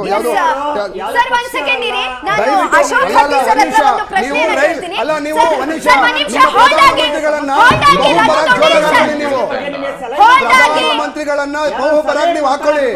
ಬಿಜೆಪಿ ಬಾವುಟ ಮಾತಾಡ್ತಾರೆ ಇವರು. ಕಾಂಗ್ರೆಸ್ ವರ್ಸಸ್ ಬಿಜೆಪಿ ಮಾತನಾಡ್ತಾರೆ. ಅವ್ರು ಹೇಳಿ ಅಲ್ಲಿ ಏನ್ ಸಿಚುಯೇಷನ್ ಇದೆ ಆ ಸಿಚುಯೇಷನ್ ಬಗ್ಗೆ ಎಕ್ಸ್ಪ್ಲೈನ್ ಮಾಡಿದ್ರು ಅಷ್ಟೇ. ನಾನು ಅಶೋಕ್ ಮಾಡ್ಕೊಳ್ತಾರೆ. ವಾರ ಆದ್ಮೇಲೆ ನಮ್ಗೆ ಗೊತ್ತಾಗುತ್ತೆ. ಅದರಲ್ಲಿ ಇಷ್ಟು ನೀಟಾಗಿ ಇಂಡಿಯಾ ಮ್ಯಾನೇಜ್ ಮಾಡಿದೆ ಅಂದ್ರೆ you should appreciate the prime minister. ಏನ್ರಿ ಮಾತಾಡ್ತೀರಾ ನೀವು ಯಾವ ನೀವು ಏನ್ ಮಾತಾಡ್ತಿದ್ದೀರಾ ನೀವು? ನಂಬಿಕೆ ಇಲ್ಲ. 150 ಕಿಲೋಮೀಟರ್ ಒಳಗಡೆ ಬಂದು ನಮ್ಮ ದೇಶದ ಅಮಾಯಕರನ್ನ ಕೊಲೆ ಮಾಡಿದಂತ ಕೊಲೆಗಡಕ ಸರ್ಕಾರ. ಗೋವಿಂದರಾಜು ಸರ್, ಒಂದ್ ನಿಮಿಷ. ರಘು ದೊಡ್ಡೇರಿ ಸರ್, ಸುಮ್ನೆ ಈ ಖಾಲಿ ಪಾತ್ರೆ ಜಾಸ್ತಿ ಮಾತಾಡುತ್ತೆ ಗೊತ್ತಾ? ಹಾಗಂಗೆ ನೀವು ಪದೇ ಎಲ್ಲರ ಮಾತಲ್ಲೂ ಕೂಡ ಇಂಟ್ರಪ್ಟ್ ಆಗುವಂತ ಅವಶ್ಯಕತೆ ಇಲ್ಲ. 1 ಸೆಕೆಂಡ್ ಹೋಲ್ಡ್ ಆಗ್ತೀರಾ? ಬೇರೆಲ್ಲೂ ಕೂಡ ಅವಕಾಶ ಕೊಡಿ. ನೀವ್ ಹೇಗ್ ಮಾತಾಡ್ಬೇಕು, ನೀವ್ ಹೇಗ್ ಜನಸಾಮಾನ್ಯರಿಗೆ ವಿಷಯಗಳನ್ನ ತಿಳಿಸ್ಬೇಕು, ಅದೇ ರೀತಿ ಎಲ್ಲ ಆಂಗಲ್ ಅಲ್ಲೂ ಕೂಡ, ಎಲ್ಲ ಆಯಾಮಗಳಲ್ಲೂ ಕೂಡ ಜನರಿಗೂ ಕೂಡ ತಿಳಿಸ್ಬೇಕಾಗತ್ತೆ. ರಾಜಕೀಯವಾಗಿ ಡಿಫೆನ್ಸ್ ಮಾಡ್ಕೊಳ್ಳುವಂತ ವೇದಿಕೆ ಅಲ್ಲ ಇದು. Please stop this. ದೇಶದ ಪರವಾಗಿ ಸ್ಟಾಪ್ ಮಾಡಿ, ಪ್ಲೀಸ್ ಸ್ಟಾಪ್ ಮಾಡ್ತೀರಾ? ನಾನು ಅಶೋಕ್ ಹಟ್ಟಿ ಸರ್ ಹತ್ರ ಒಂದು ಪ್ರಶ್ನೆಯನ್ನ ಕೇಳ್ತೀನಿ ಸರ್. ಸಾಮಾನ್ಯವಾಗಿ ನೀವು ಬಾಗಲಕೋಟೆಯವರು ಅಂತ ನಾನು ಕೇಳ್ಪಟ್ಟೆ, ಹಾಗಾಗಿ ಉದ್ಯಮಿ ಕೂಡ ಆಗಿರೋದ್ರಿಂದ ಎಲ್ಲೋ ಒಂದ್ ಕಡೆ ಈ ಮಧ್ಯಪ್ರಾಚ್ಯ ಯುದ್ಧದ ಎಫೆಕ್ಟ್ ನಿಂದಾಗಿ ಉದ್ಯಮಕ್ಕೆ ಏನಾದ್ರೂ ತೊಂದರೆ ಆಗಿದ್ಯಾ? ಎಸ್ ಮೇಡಮ್, ಹೌದು. ಉದ್ಯಮಕ್ಕೆ ತೊಂದರೆ ಆಗ್ತಾ ಇದೆ, ಆಗಿದೆ ಅಂತ ಹೇಳಕ್ ಬರಲ್ಲ, ಆಗ್ತಾ ಇದೆ. ಯಾಕಂದ್ರೆ ಮೇನ್ ಇಂಪಾರ್ಟೆಂಟ್ ವಿಮಾನಯಾನ. ಓಕೆ, ಯಾಕೆ ಏನೋ ಒಂದು ಬಿಸ್ನೆಸ್ ಮಾಡ್ಬೇಕಂದ್ರೂ ವಿಮಾನಯಾನ ಮತ್ತು ಹಡಗು ರಫ್ತು. ಯಾಕಂದ್ರೆ ನಾನು ರೀಸೆಂಟ್ ಆಗಿ ನನ್ನೊಬ್ರು ಎಂಪ್ಲಾಯೀಸ್ನ ಇಂಡಿಯಾದಿಂದ ಕರೆಸ್ಕೊಳ್ತಾ ಇದ್ದೆ. Okay, there are so many limited flights. Okay, ನಾವು ಯಾಕಂದ್ರೆ ನಾವು ಮಿಡ್ಲ್ ಈಸ್ಟ್ ಇಂದ ಹಾರಕ್ ಬರಲ್ಲ. Okay, I need to go to the ಮುಂಬೈಯಿಂದ ಇಲ್ಲಿ ಪ್ರಯಾಣ ಮಾಡಬೇಕು. ಆಲ್ಮೋಸ್ಟ್ ನಾನು 6 times ಮೋರ್ ದ್ಯಾನ್ ದ ರೇಟ್ಗಳನ್ನ ಕೊಟ್ಟಿದ್ದೀನಿ. Usually one way price almost 50,000 ಇರುತ್ತೆ, ಈಗ 2.5 ಲಕ್ಷ ಆಗಿದೆ. Okay, he need to be come here last week so that we bring it. So ಈ ತರ ಬಿಸ್ನೆಸ್ ಗಳಿಗೆ ತುಂಬಾ ಇಂಪ್ಯಾಕ್ಟ್ ಆಗಿದೆ. ಮತ್ತೆ ನೀವು ನೋಡ್ತಾ ಇರಬಹುದು, ರೋಟರ್ಡ್ಯಾಮ್ ಅನ್ನೋದು ಇಲ್ಲಿ ನೆದರ್ಲ್ಯಾಂಡ್ ಅಲ್ಲಿ ಒಂದು ದೊಡ್ಡ ಬಂದರು. ಓಕೆ, ಅದು ಸುಮಾರು 9,000 ಕೋಟಿ ವರ್ಷದಲ್ಲಿ ಅದರ ರೆವೆನ್ಯೂ ಇರುತ್ತೆ ಮತ್ತು 3,000 ಕೋಟಿ ಅದಕ್ಕೆ ಪ್ರಾಫಿಟ್ ಇರುತ್ತೆ. ಆ ಬಂದರುಗಳು ಸತ್ಯಕ ಈಗ ತುಂಬಾ ಖಾಲಿ ಹೊಡಿತಾ ಇದೆ, ಯಾಕಂದ್ರೆ ಬೇರೆ ಕಡೆಯಿಂದ ಏನು ಬರ್ತಾ ಇಲ್ಲ. ಓಕೆ, ಇದರಿಂದ ಜನಸಾಮಾನ್ಯರಿಗೆ ಇಲ್ಲಿ ಇರೋರಿಗೆ ಇನ್ಫ್ಲೇಷನ್ ಹೆಚ್ಚಾಗ್ತಾ ಇದೆ. ನಾವು ಆಲ್ರೆಡಿ ಹೇಳಿದ ಹಾಗೆ Russia Ukraine war almost February 2022 ನಡೀತಾ ಇದೆ. ಓಕೆ, ಇನ್ನೂ ಆದ್ರೂ ನಿಂತಿಲ್ಲ. ಅದನ್ನು ಸುಧಾರಿಸ್ಕೊಳ್ಳಕ್ಕೆ ಈ ಯುರೋಪ್ ಜನ ಸ್ವಲ್ಪ ಇನ್ನು ಅದನ್ನು ಸುಧಾರಿಸೋಕೆ ಆಗ್ತಾ ಇಲ್ಲ. ಅದ್ರ ಜೊತೆಗೆ ಇದು ಒಂದು ಹೊಸದು ಇನ್ಫ್ಲೇಮೇಷನ್ ಬಂದ್ರೆ ಸೊ ದಟ್ ಅದು ಜನಸಾಮಾನ್ಯರ ಮೇಲೆ ಹೊಡೆತ ಬೀಳುತ್ತೆ ಅನ್ನೋದು ಒಂದು ಅನಿಸಿಕೆ ಆಗುತ್ತೆ. ಈ ಉದ್ಯಮ ಅಂತಂದ್ರೆ ಮೇನ್ ಇಂಪಾರ್ಟೆಂಟ್. ಈಗ ಅವರು ಬೇರೆ ಬೇರೆ ಬಿಸ್ನೆಸ್ಗಳಿಗೆ ಪ್ಲೇನ್ ಬಳಸ್ಬೋದು. ಓಕೆ, ಅಲ್ಲಿಂದ ಇಲ್ಲಿ ಬರೋರಾಗಿರ್ಬೋದು. ತುಂಬಾ ಜನ ತಮ್ಮ ಮೀಟಿಂಗ್ಗಳನ್ನ ತಮ್ಮ ಕಾನ್ಫರೆನ್ಸ್ಗಳನ್ನ ಕ್ಯಾನ್ಸಲ್ ಮಾಡ್ತಾ ಇದ್ದಾರೆ. ಈಗ ಆಲ್ಮೋಸ್ಟ್ 1.5 ತಿಂಗಳಿಂದ ತುಂಬಾ ಬಿಸ್ನೆಸ್ಗಳು ಲಾಸ್ ಆಗಿದೆ ಈ ಉದ್ಯಮದಲ್ಲಿ. Okay, because no one is flying from the Europe or no one is flying from here to India. ಯಾರು ಫ್ಲೈ ಮಾಡ್ತಾ ಇಲ್ಲ, ಅದರಿಂದ ಬಿಸ್ನೆಸ್ ಇಂಪ್ಯಾಕ್ಟ್ ಆಗ್ತಾ ಇದೆ ಅಂತ ಹೇಳ್ಬೋದು. ಇನ್ನೂ ಆಗಿಲ್ಲ, ಬಟ್ ಶಶಿಧರ್ ಸರ್ ಹೇಳ್ದಂಗೆ ಇದು ಎಷ್ಟು ದಿನ ನಡೆಯುತ್ತೆ ಅದ್ರ ಮೇಲೆ. ಓಕೆ, ಒಂದು ದೊಡ್ಡ ಹೊಡೆತ ತಿಂದಿದೀವಿ ಈ ಯುಕ್ರೇನ್ ರಷ್ಯಾ ಹೊರಟಲಿ. ಈ ಬಿಸ್ನೆಸ್ ಅಲ್ಲಿ ನೋಡ್ಬೋದು ಮೇಡಮ್, ಯಾಕಂದ್ರೆ ಇಲ್ಲಿ Europe unions also wanted to stop that war. ಅದಕ್ಕೆ ಈ ಯುರೋಪ್ ಯೂನಿಯನ್ ತುಂಬಾ ಯಾರಿಗೂ ಸಪೋರ್ಟ್ ಮಾಡ್ತಾ ಇಲ್ಲ. ಓಕೆ, ಅನ್ನೋದು ಒಂದು. ಮತ್ತೆ ಇನ್ನೊಂದು ಹೇಳ್ತಾ ಇದ್ರು, ರಾಜಕೀಯದ ಬಗ್ಗೆ ಹೇಳ್ತಾ ಇದ್ರು. ನಂದೊಂದು ಅಭಿಪ್ರಾಯ ಏನಂತಂದ್ರೆ, ನಾ ಅದನ್ನೇ ಮುಂಚೆಗೆ ಹೇಳಿದೆ, ಡೋಂಟ್ ಟ್ಯಾಗ್ ವಿತ್ ದಿಸ್. ರಾಜಕೀಯ ಜೊತೆ ಇದನ್ನ ಟ್ಯಾಗ್ ಮಾಡೋದು ಬೇಡ. But of course it's a responsibility for of the every guy who are ಚುನಾಯಿತರಾಗಿ ಬಂದಿರೋದು, ಮುಖ್ಯಮಂತ್ರಿ ಆಗಿರ್ಬೋದು, ಪ್ರಧಾನಮಂತ್ರಿ ಆಗಿರ್ಬೋದು, ಎಲ್ಲ ಚುನಾಯಿತರಿಗೂ ಇದೊಂದು ಅವರು ಸವಾಲು. ಓಕೆ, ಅದನ್ನ ಅವರು ಜನಸಾಮಾನ್ಯರಿಗೆ ಅದನ್ನ ಅವರು ಗ್ಯಾಸ್ ಆಗಿರ್ಬೋದು. ನಾನು ತುಂಬಾ ನೋಡ್ತಾ ಇದ್ದೆ ಬೆಂಗಳೂರಲ್ಲಿ ಎಷ್ಟೋ ಜನಕ್ಕೆ ಗ್ಯಾಸ್ ಇಲ್ಲ, ಅಂಡ್ ಎಷ್ಟೋ ಜನ ಬೆಂಗಳೂರಲ್ಲಿ ಊಟ ಹೋಟೆಲ್ಗಳು ಬಂದಾಗಿದೆ. ಅದಕ್ಕೆ ಇದನ್ನ ಎಲ್ಲರೂ ಕೂಡಿ ಒಂದು ಸಾಲ್ವ್ ಮಾಡಬೇಕು ಹೊರತು ಇದನ್ನ ಕೆಸರಾಡ್ಚೆ ಮಾಡೋದ್ರಿಂದ ಉಪಯೋಗ ಇಲ್ಲ ಅನ್ನೋ ಒಂದು ಅಭಿಪ್ರಾಯ. ಎಸ್ ಸರ್, ನೀವು ಈಗ ತಾನೇ ಹೇಳಿದ್ರಿ ಯುರೋಪು ಈ ಒಂದು ವಿಚಾರದಲ್ಲಿ ತಟಸ್ಥ ನಿಲುವನ್ನ ತೆಗೆದುಕೊಂಡಿದೆ. ಒಂದ್ ಕಡೆನಲ್ಲಿ ಮೌನ ಕೂಡ ವಹಿಸಿದೆ, ಇನ್ನೊಂದ್ ಕಡೆನಲ್ಲಿ ವಿರೋಧವನ್ನ ಕೂಡ ವ್ಯಕ್ತಪಡಿಸ್ತಾ ಇಲ್ಲ. ಹಾಗಾಗಿ ಎಲ್ಲೋ ಒಂದ್ ಕಡೆ ಈ ಬ್ಯಾಬ್ ಅಲ್ ಮ್ಯಾಂಡೆಬ್ ಅಂತ ಏನು ಜಲಸಂಧಿ ಇದೆ, ಅದು ಹೇಗೆ ಹಾರ್ಮುಜ್ ಜಲಸಂಧಿ ತರ ಅದು ಕೂಡ ಒಂದು ದೊಡ್ಡ ಜಲಸಂಧಿ ಅಂತ ಹೇಳ್ಬೋದು. ಆ ಮುಖಾಂತರ ಎಲ್ಲೋ ಒಂದ್ ಕಡೆ ಈ ಕಚ್ಚಾ ತೈಲವನ್ನ ಆಮದು ಮಾಡಿಕೊಂಡ್ರೆ ಯುರೋಪ್ ರಾಷ್ಟ್ರಗಳಿಗೆ ಎಲ್ಲವೂ ಕೂಡ ಕಚ್ಚಾ ತೈಲ ಬಂದು ಬಿಡುತ್ತೆ ಅಲ್ವಾ? ಅದನ್ನ ಹೇಳಕ್ಕಾಗಲ್ಲ ಮೇಡಮ್, ಅದನ್ನ ಹೇಳ್ತಾ ಇದ್ದಿಲ್ಲ. ಈಗ ಇನ್ನೂ ಕಚ್ಚಾ ತೈಲಗಳು ಬರ್ತಾ ಇದೆ, ಬಟ್ ಲಿಮಿಟೆಡ್ ಆಗಿದೆ ಈಗ ಬರುತ್ತೆ. ಓಕೆ, ಅಂಡ್ ಅದು ಫಾರ್ ಎಕ್ಸಾಂಪಲ್ ಈಗ ಎಷ್ಟೋ ಮೆಟ್ರಿಕ್ ಟನ್ ಬರ್ತಾ ಇದ್ರೆ ಅದು 1 ತಿಂಗಳಲ್ಲಿ ಬರ್ತಾ ಇದ್ರೆ ಅದು ಈಗ 3 ತಿಂಗಳು ತಗೊಳ್ತಾ ಇದೆ. ಅದರ ಸಲುವಾಗಿ ದ ಪೆಟ್ರೋಲ್ ರೇಟ್ ನಾ ಅದೇ ಹೇಳಿದ್ನಲ್ಲ, 1.95 euros ಇತ್ತು. 1.95 euros, it's almost around 200 rupees. ನಮ್ಗೆ ಈಗ 75 ರೂಪಾಯಿ ಹೆಚ್ಚಿಗೆ ಆಗಿದೆ. ಓಕೆ, ಆಲ್ಮೋಸ್ಟ್ 15 days ಅಲ್ಲಿ ಅಂದ್ರೆ 275 ರೂಪಾಯಿ ಆಗಿದೆ ಈಗ ಪ್ರೆಸೆಂಟ್ ಭಾರತೀಯದ ಹೋಲಿಸಿದ್ರೆ. ಸೊ ದಟ್ ನಾ ಅದಕ್ಕೆ ಹೇಳೋದು, ಇನ್ನೂ ಇದು ಇನ್ಫ್ಲೇಮೇಷನ್ ಈಗ almost in next 3 to 6 months ಈ ತರನೇ ಇರುತ್ತೆ ಅನ್ನೋದೊಂದು ಅಭಿಪ್ರಾಯ. ಎಸ್, ಎಸ್ ಸಂಪರ್ಕದಲ್ಲಿರಿ ಸರ್, ನಾನು ನಿಮ್ಮ ಹತ್ರ ಮತ್ತೆ ಮಾತನಾಡ್ತೀನಿ ಸರ್. ಜನಸಾಮಾನ್ಯರಿಗೆ ಎಲ್ಲೋ ಒಂದ್ ಕಡೆ ಇಂಧನದ ಬೆಲೆ ಏರಿಕೆ ಅನ್ನೋದು ಕೂಡ ಹೊಡೆತವನ್ನ ಬೀಳ್ತಾ ಇರುವಂತದ್ದು. ಈ ಒಂದು ಸಿಚುಯೇಷನ್ ಅಲ್ಲಿ ಸರ್ಕಾರ ಹೊಣೆಯನ್ನ ತೆಗೆದುಕೊಳ್ಳುತ್ತಾ? ಖಂಡಿತವಾಗ್ಲೂ ಮೇಡಮ್, ಇವತ್ತೇನು ಸಮಸ್ಯೆಗೆ ಸರ್ಕಾರ ಇವತ್ತು ಜನರ ಸಮಸ್ಯೆಗೆ ಸ್ಪಂದಿಸುವಂತ ಕೆಲಸ ಮಾಡ್ತಾ ಇದೆ. ಇವತ್ತು ಯುದ್ಧ ಆಗ್ತಾ ಇರೋದ್ರಿಂದ ಏನೀಗ ಆಯಿಲ್ ಮತ್ತೆ ಗ್ಯಾಸ್ ಅನಿಲ ಏನು ಸಪ್ಲೈ ಆಗ್ತಾ ಇದೆಯಲ್ಲ, ಎಲ್ಲ ಒಂದ್ ಕಡೆ ಅಡಚಣೆ ಆಗ್ತಾ ಇದೆ. ಆದ್ರೂ ಕೂಡ ಒಂದು ಉತ್ತಮವಾದ ಸಂಬಂಧದಿಂದ ಅದನ್ನ ಏನಾದ್ರು ಮಾಡಿ ತರಬೇಕು ಅನ್ನೋ ಪ್ರತಿ ದಿನನೂ ಪ್ರಯತ್ನ ಮಾಡಿ ಎಷ್ಟಾಗುತ್ತೋ ಅಷ್ಟು ಮ್ಯಾಕ್ಸಿಮಮ್ ನ ತರಿಸ್ಕೊಳ್ಳುವಂತ ಕೆಲಸ ಆಗ್ತಲೇ ಇದೆ, ಸಪ್ಲೈ ಮಾಡ್ತಲೇ ಇದ್ದಾರೆ.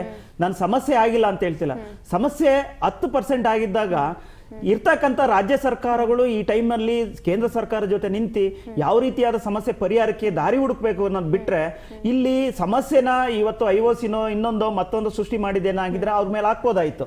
ಇವತ್ತು ಸಮಸ್ಯೆ ಸೃಷ್ಟಿಯಾಗಿರೋದು ಇರಾನಿನ ಏನು ಸಪ್ಲೈಯಲ್ಲಿ ಹೊಡೆತ ಬಿದ್ದಿರೋದ್ರಿಂದ, ಇಲ್ಲಿ ಅವೈಲಬಿಲಿಟಿ ಕಮ್ಮಿ ಆಗಿದ್ರಿಂದ ಈಗ ಮೇಡಮ್ ದೇಶದಲ್ಲಿ ಸಮಸ್ಯೆಗಳು ಉದ್ಭವ ಅಂತ ಸಂದರ್ಭದಲ್ಲಿ ನಾವು ಯಾವ ರೀತಿ ನಿಲ್ತೀವಿ ಅನ್ನೋದು ಬಹಳ ಇಂಪಾರ್ಟೆಂಟ್ ಆಗುತ್ತೆ.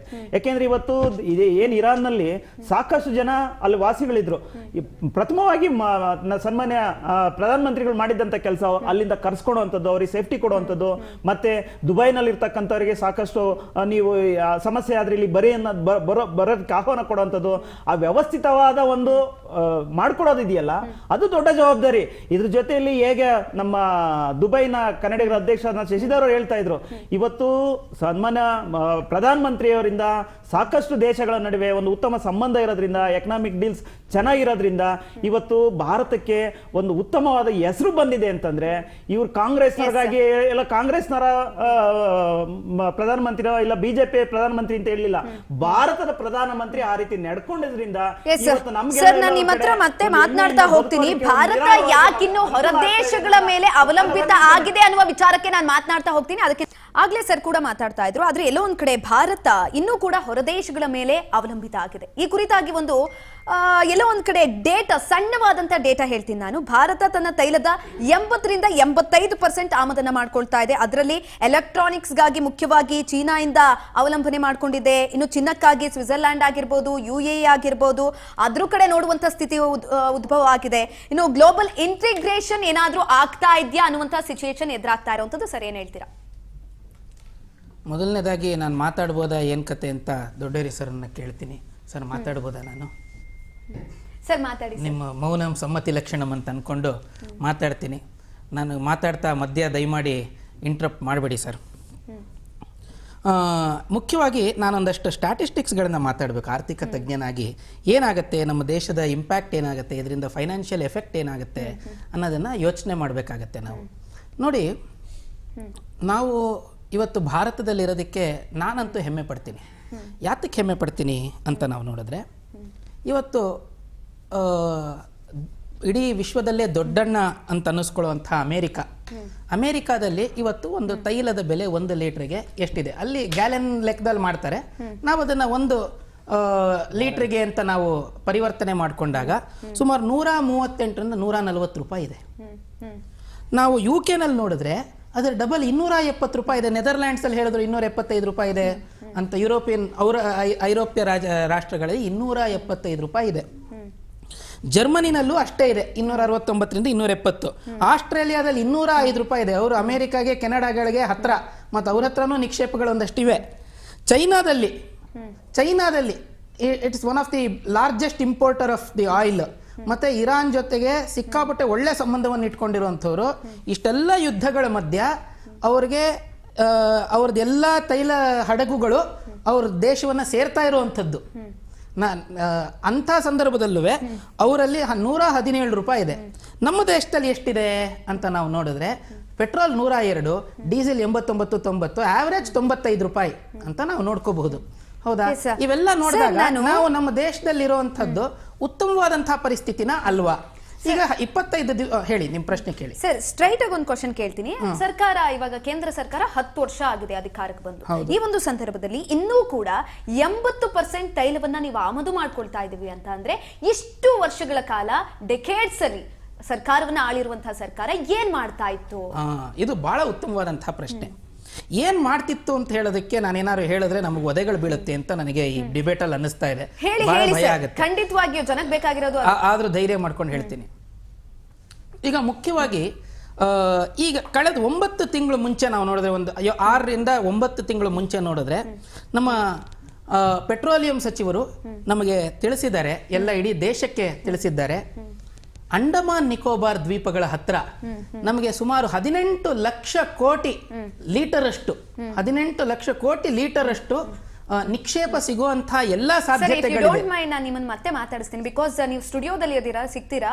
ನಾನು ನಮ್ಮ ಜೊತೆ ಜಾಯಿನ್ ಆಗಿರುವಂತ ಇವಾಗ ಅಶೋಕ್ ಹಟ್ಟಿ ಸರ್ ಹತ್ರ ಒಂದು ಪ್ರಶ್ನೆಯನ್ನ ಕೇಳ್ತೀನಿ. ಯಾಕಂತ ಅಂದ್ರೆ ಅಲ್ಲಿ ಕುಟುಂಬಸ್ಥರು ಭಯಭೀತರಾಗಿದ್ದಾರಾ, ಪ್ಯಾನಿಕ್ ಸಿಚುಯೇಷನ್ ಅಲ್ಲಿ ಇದ್ದಾರಾ, ಅವರ ಪರಿಸ್ಥಿತಿ ಯಾವ ರೀತಿ ಆಗಿದೆ ಅಲ್ಲಿ? ಕೊನೆಯದಾಗಿ ಏನ್ ಹೇಳ್ತೀರಾ ಸರ್?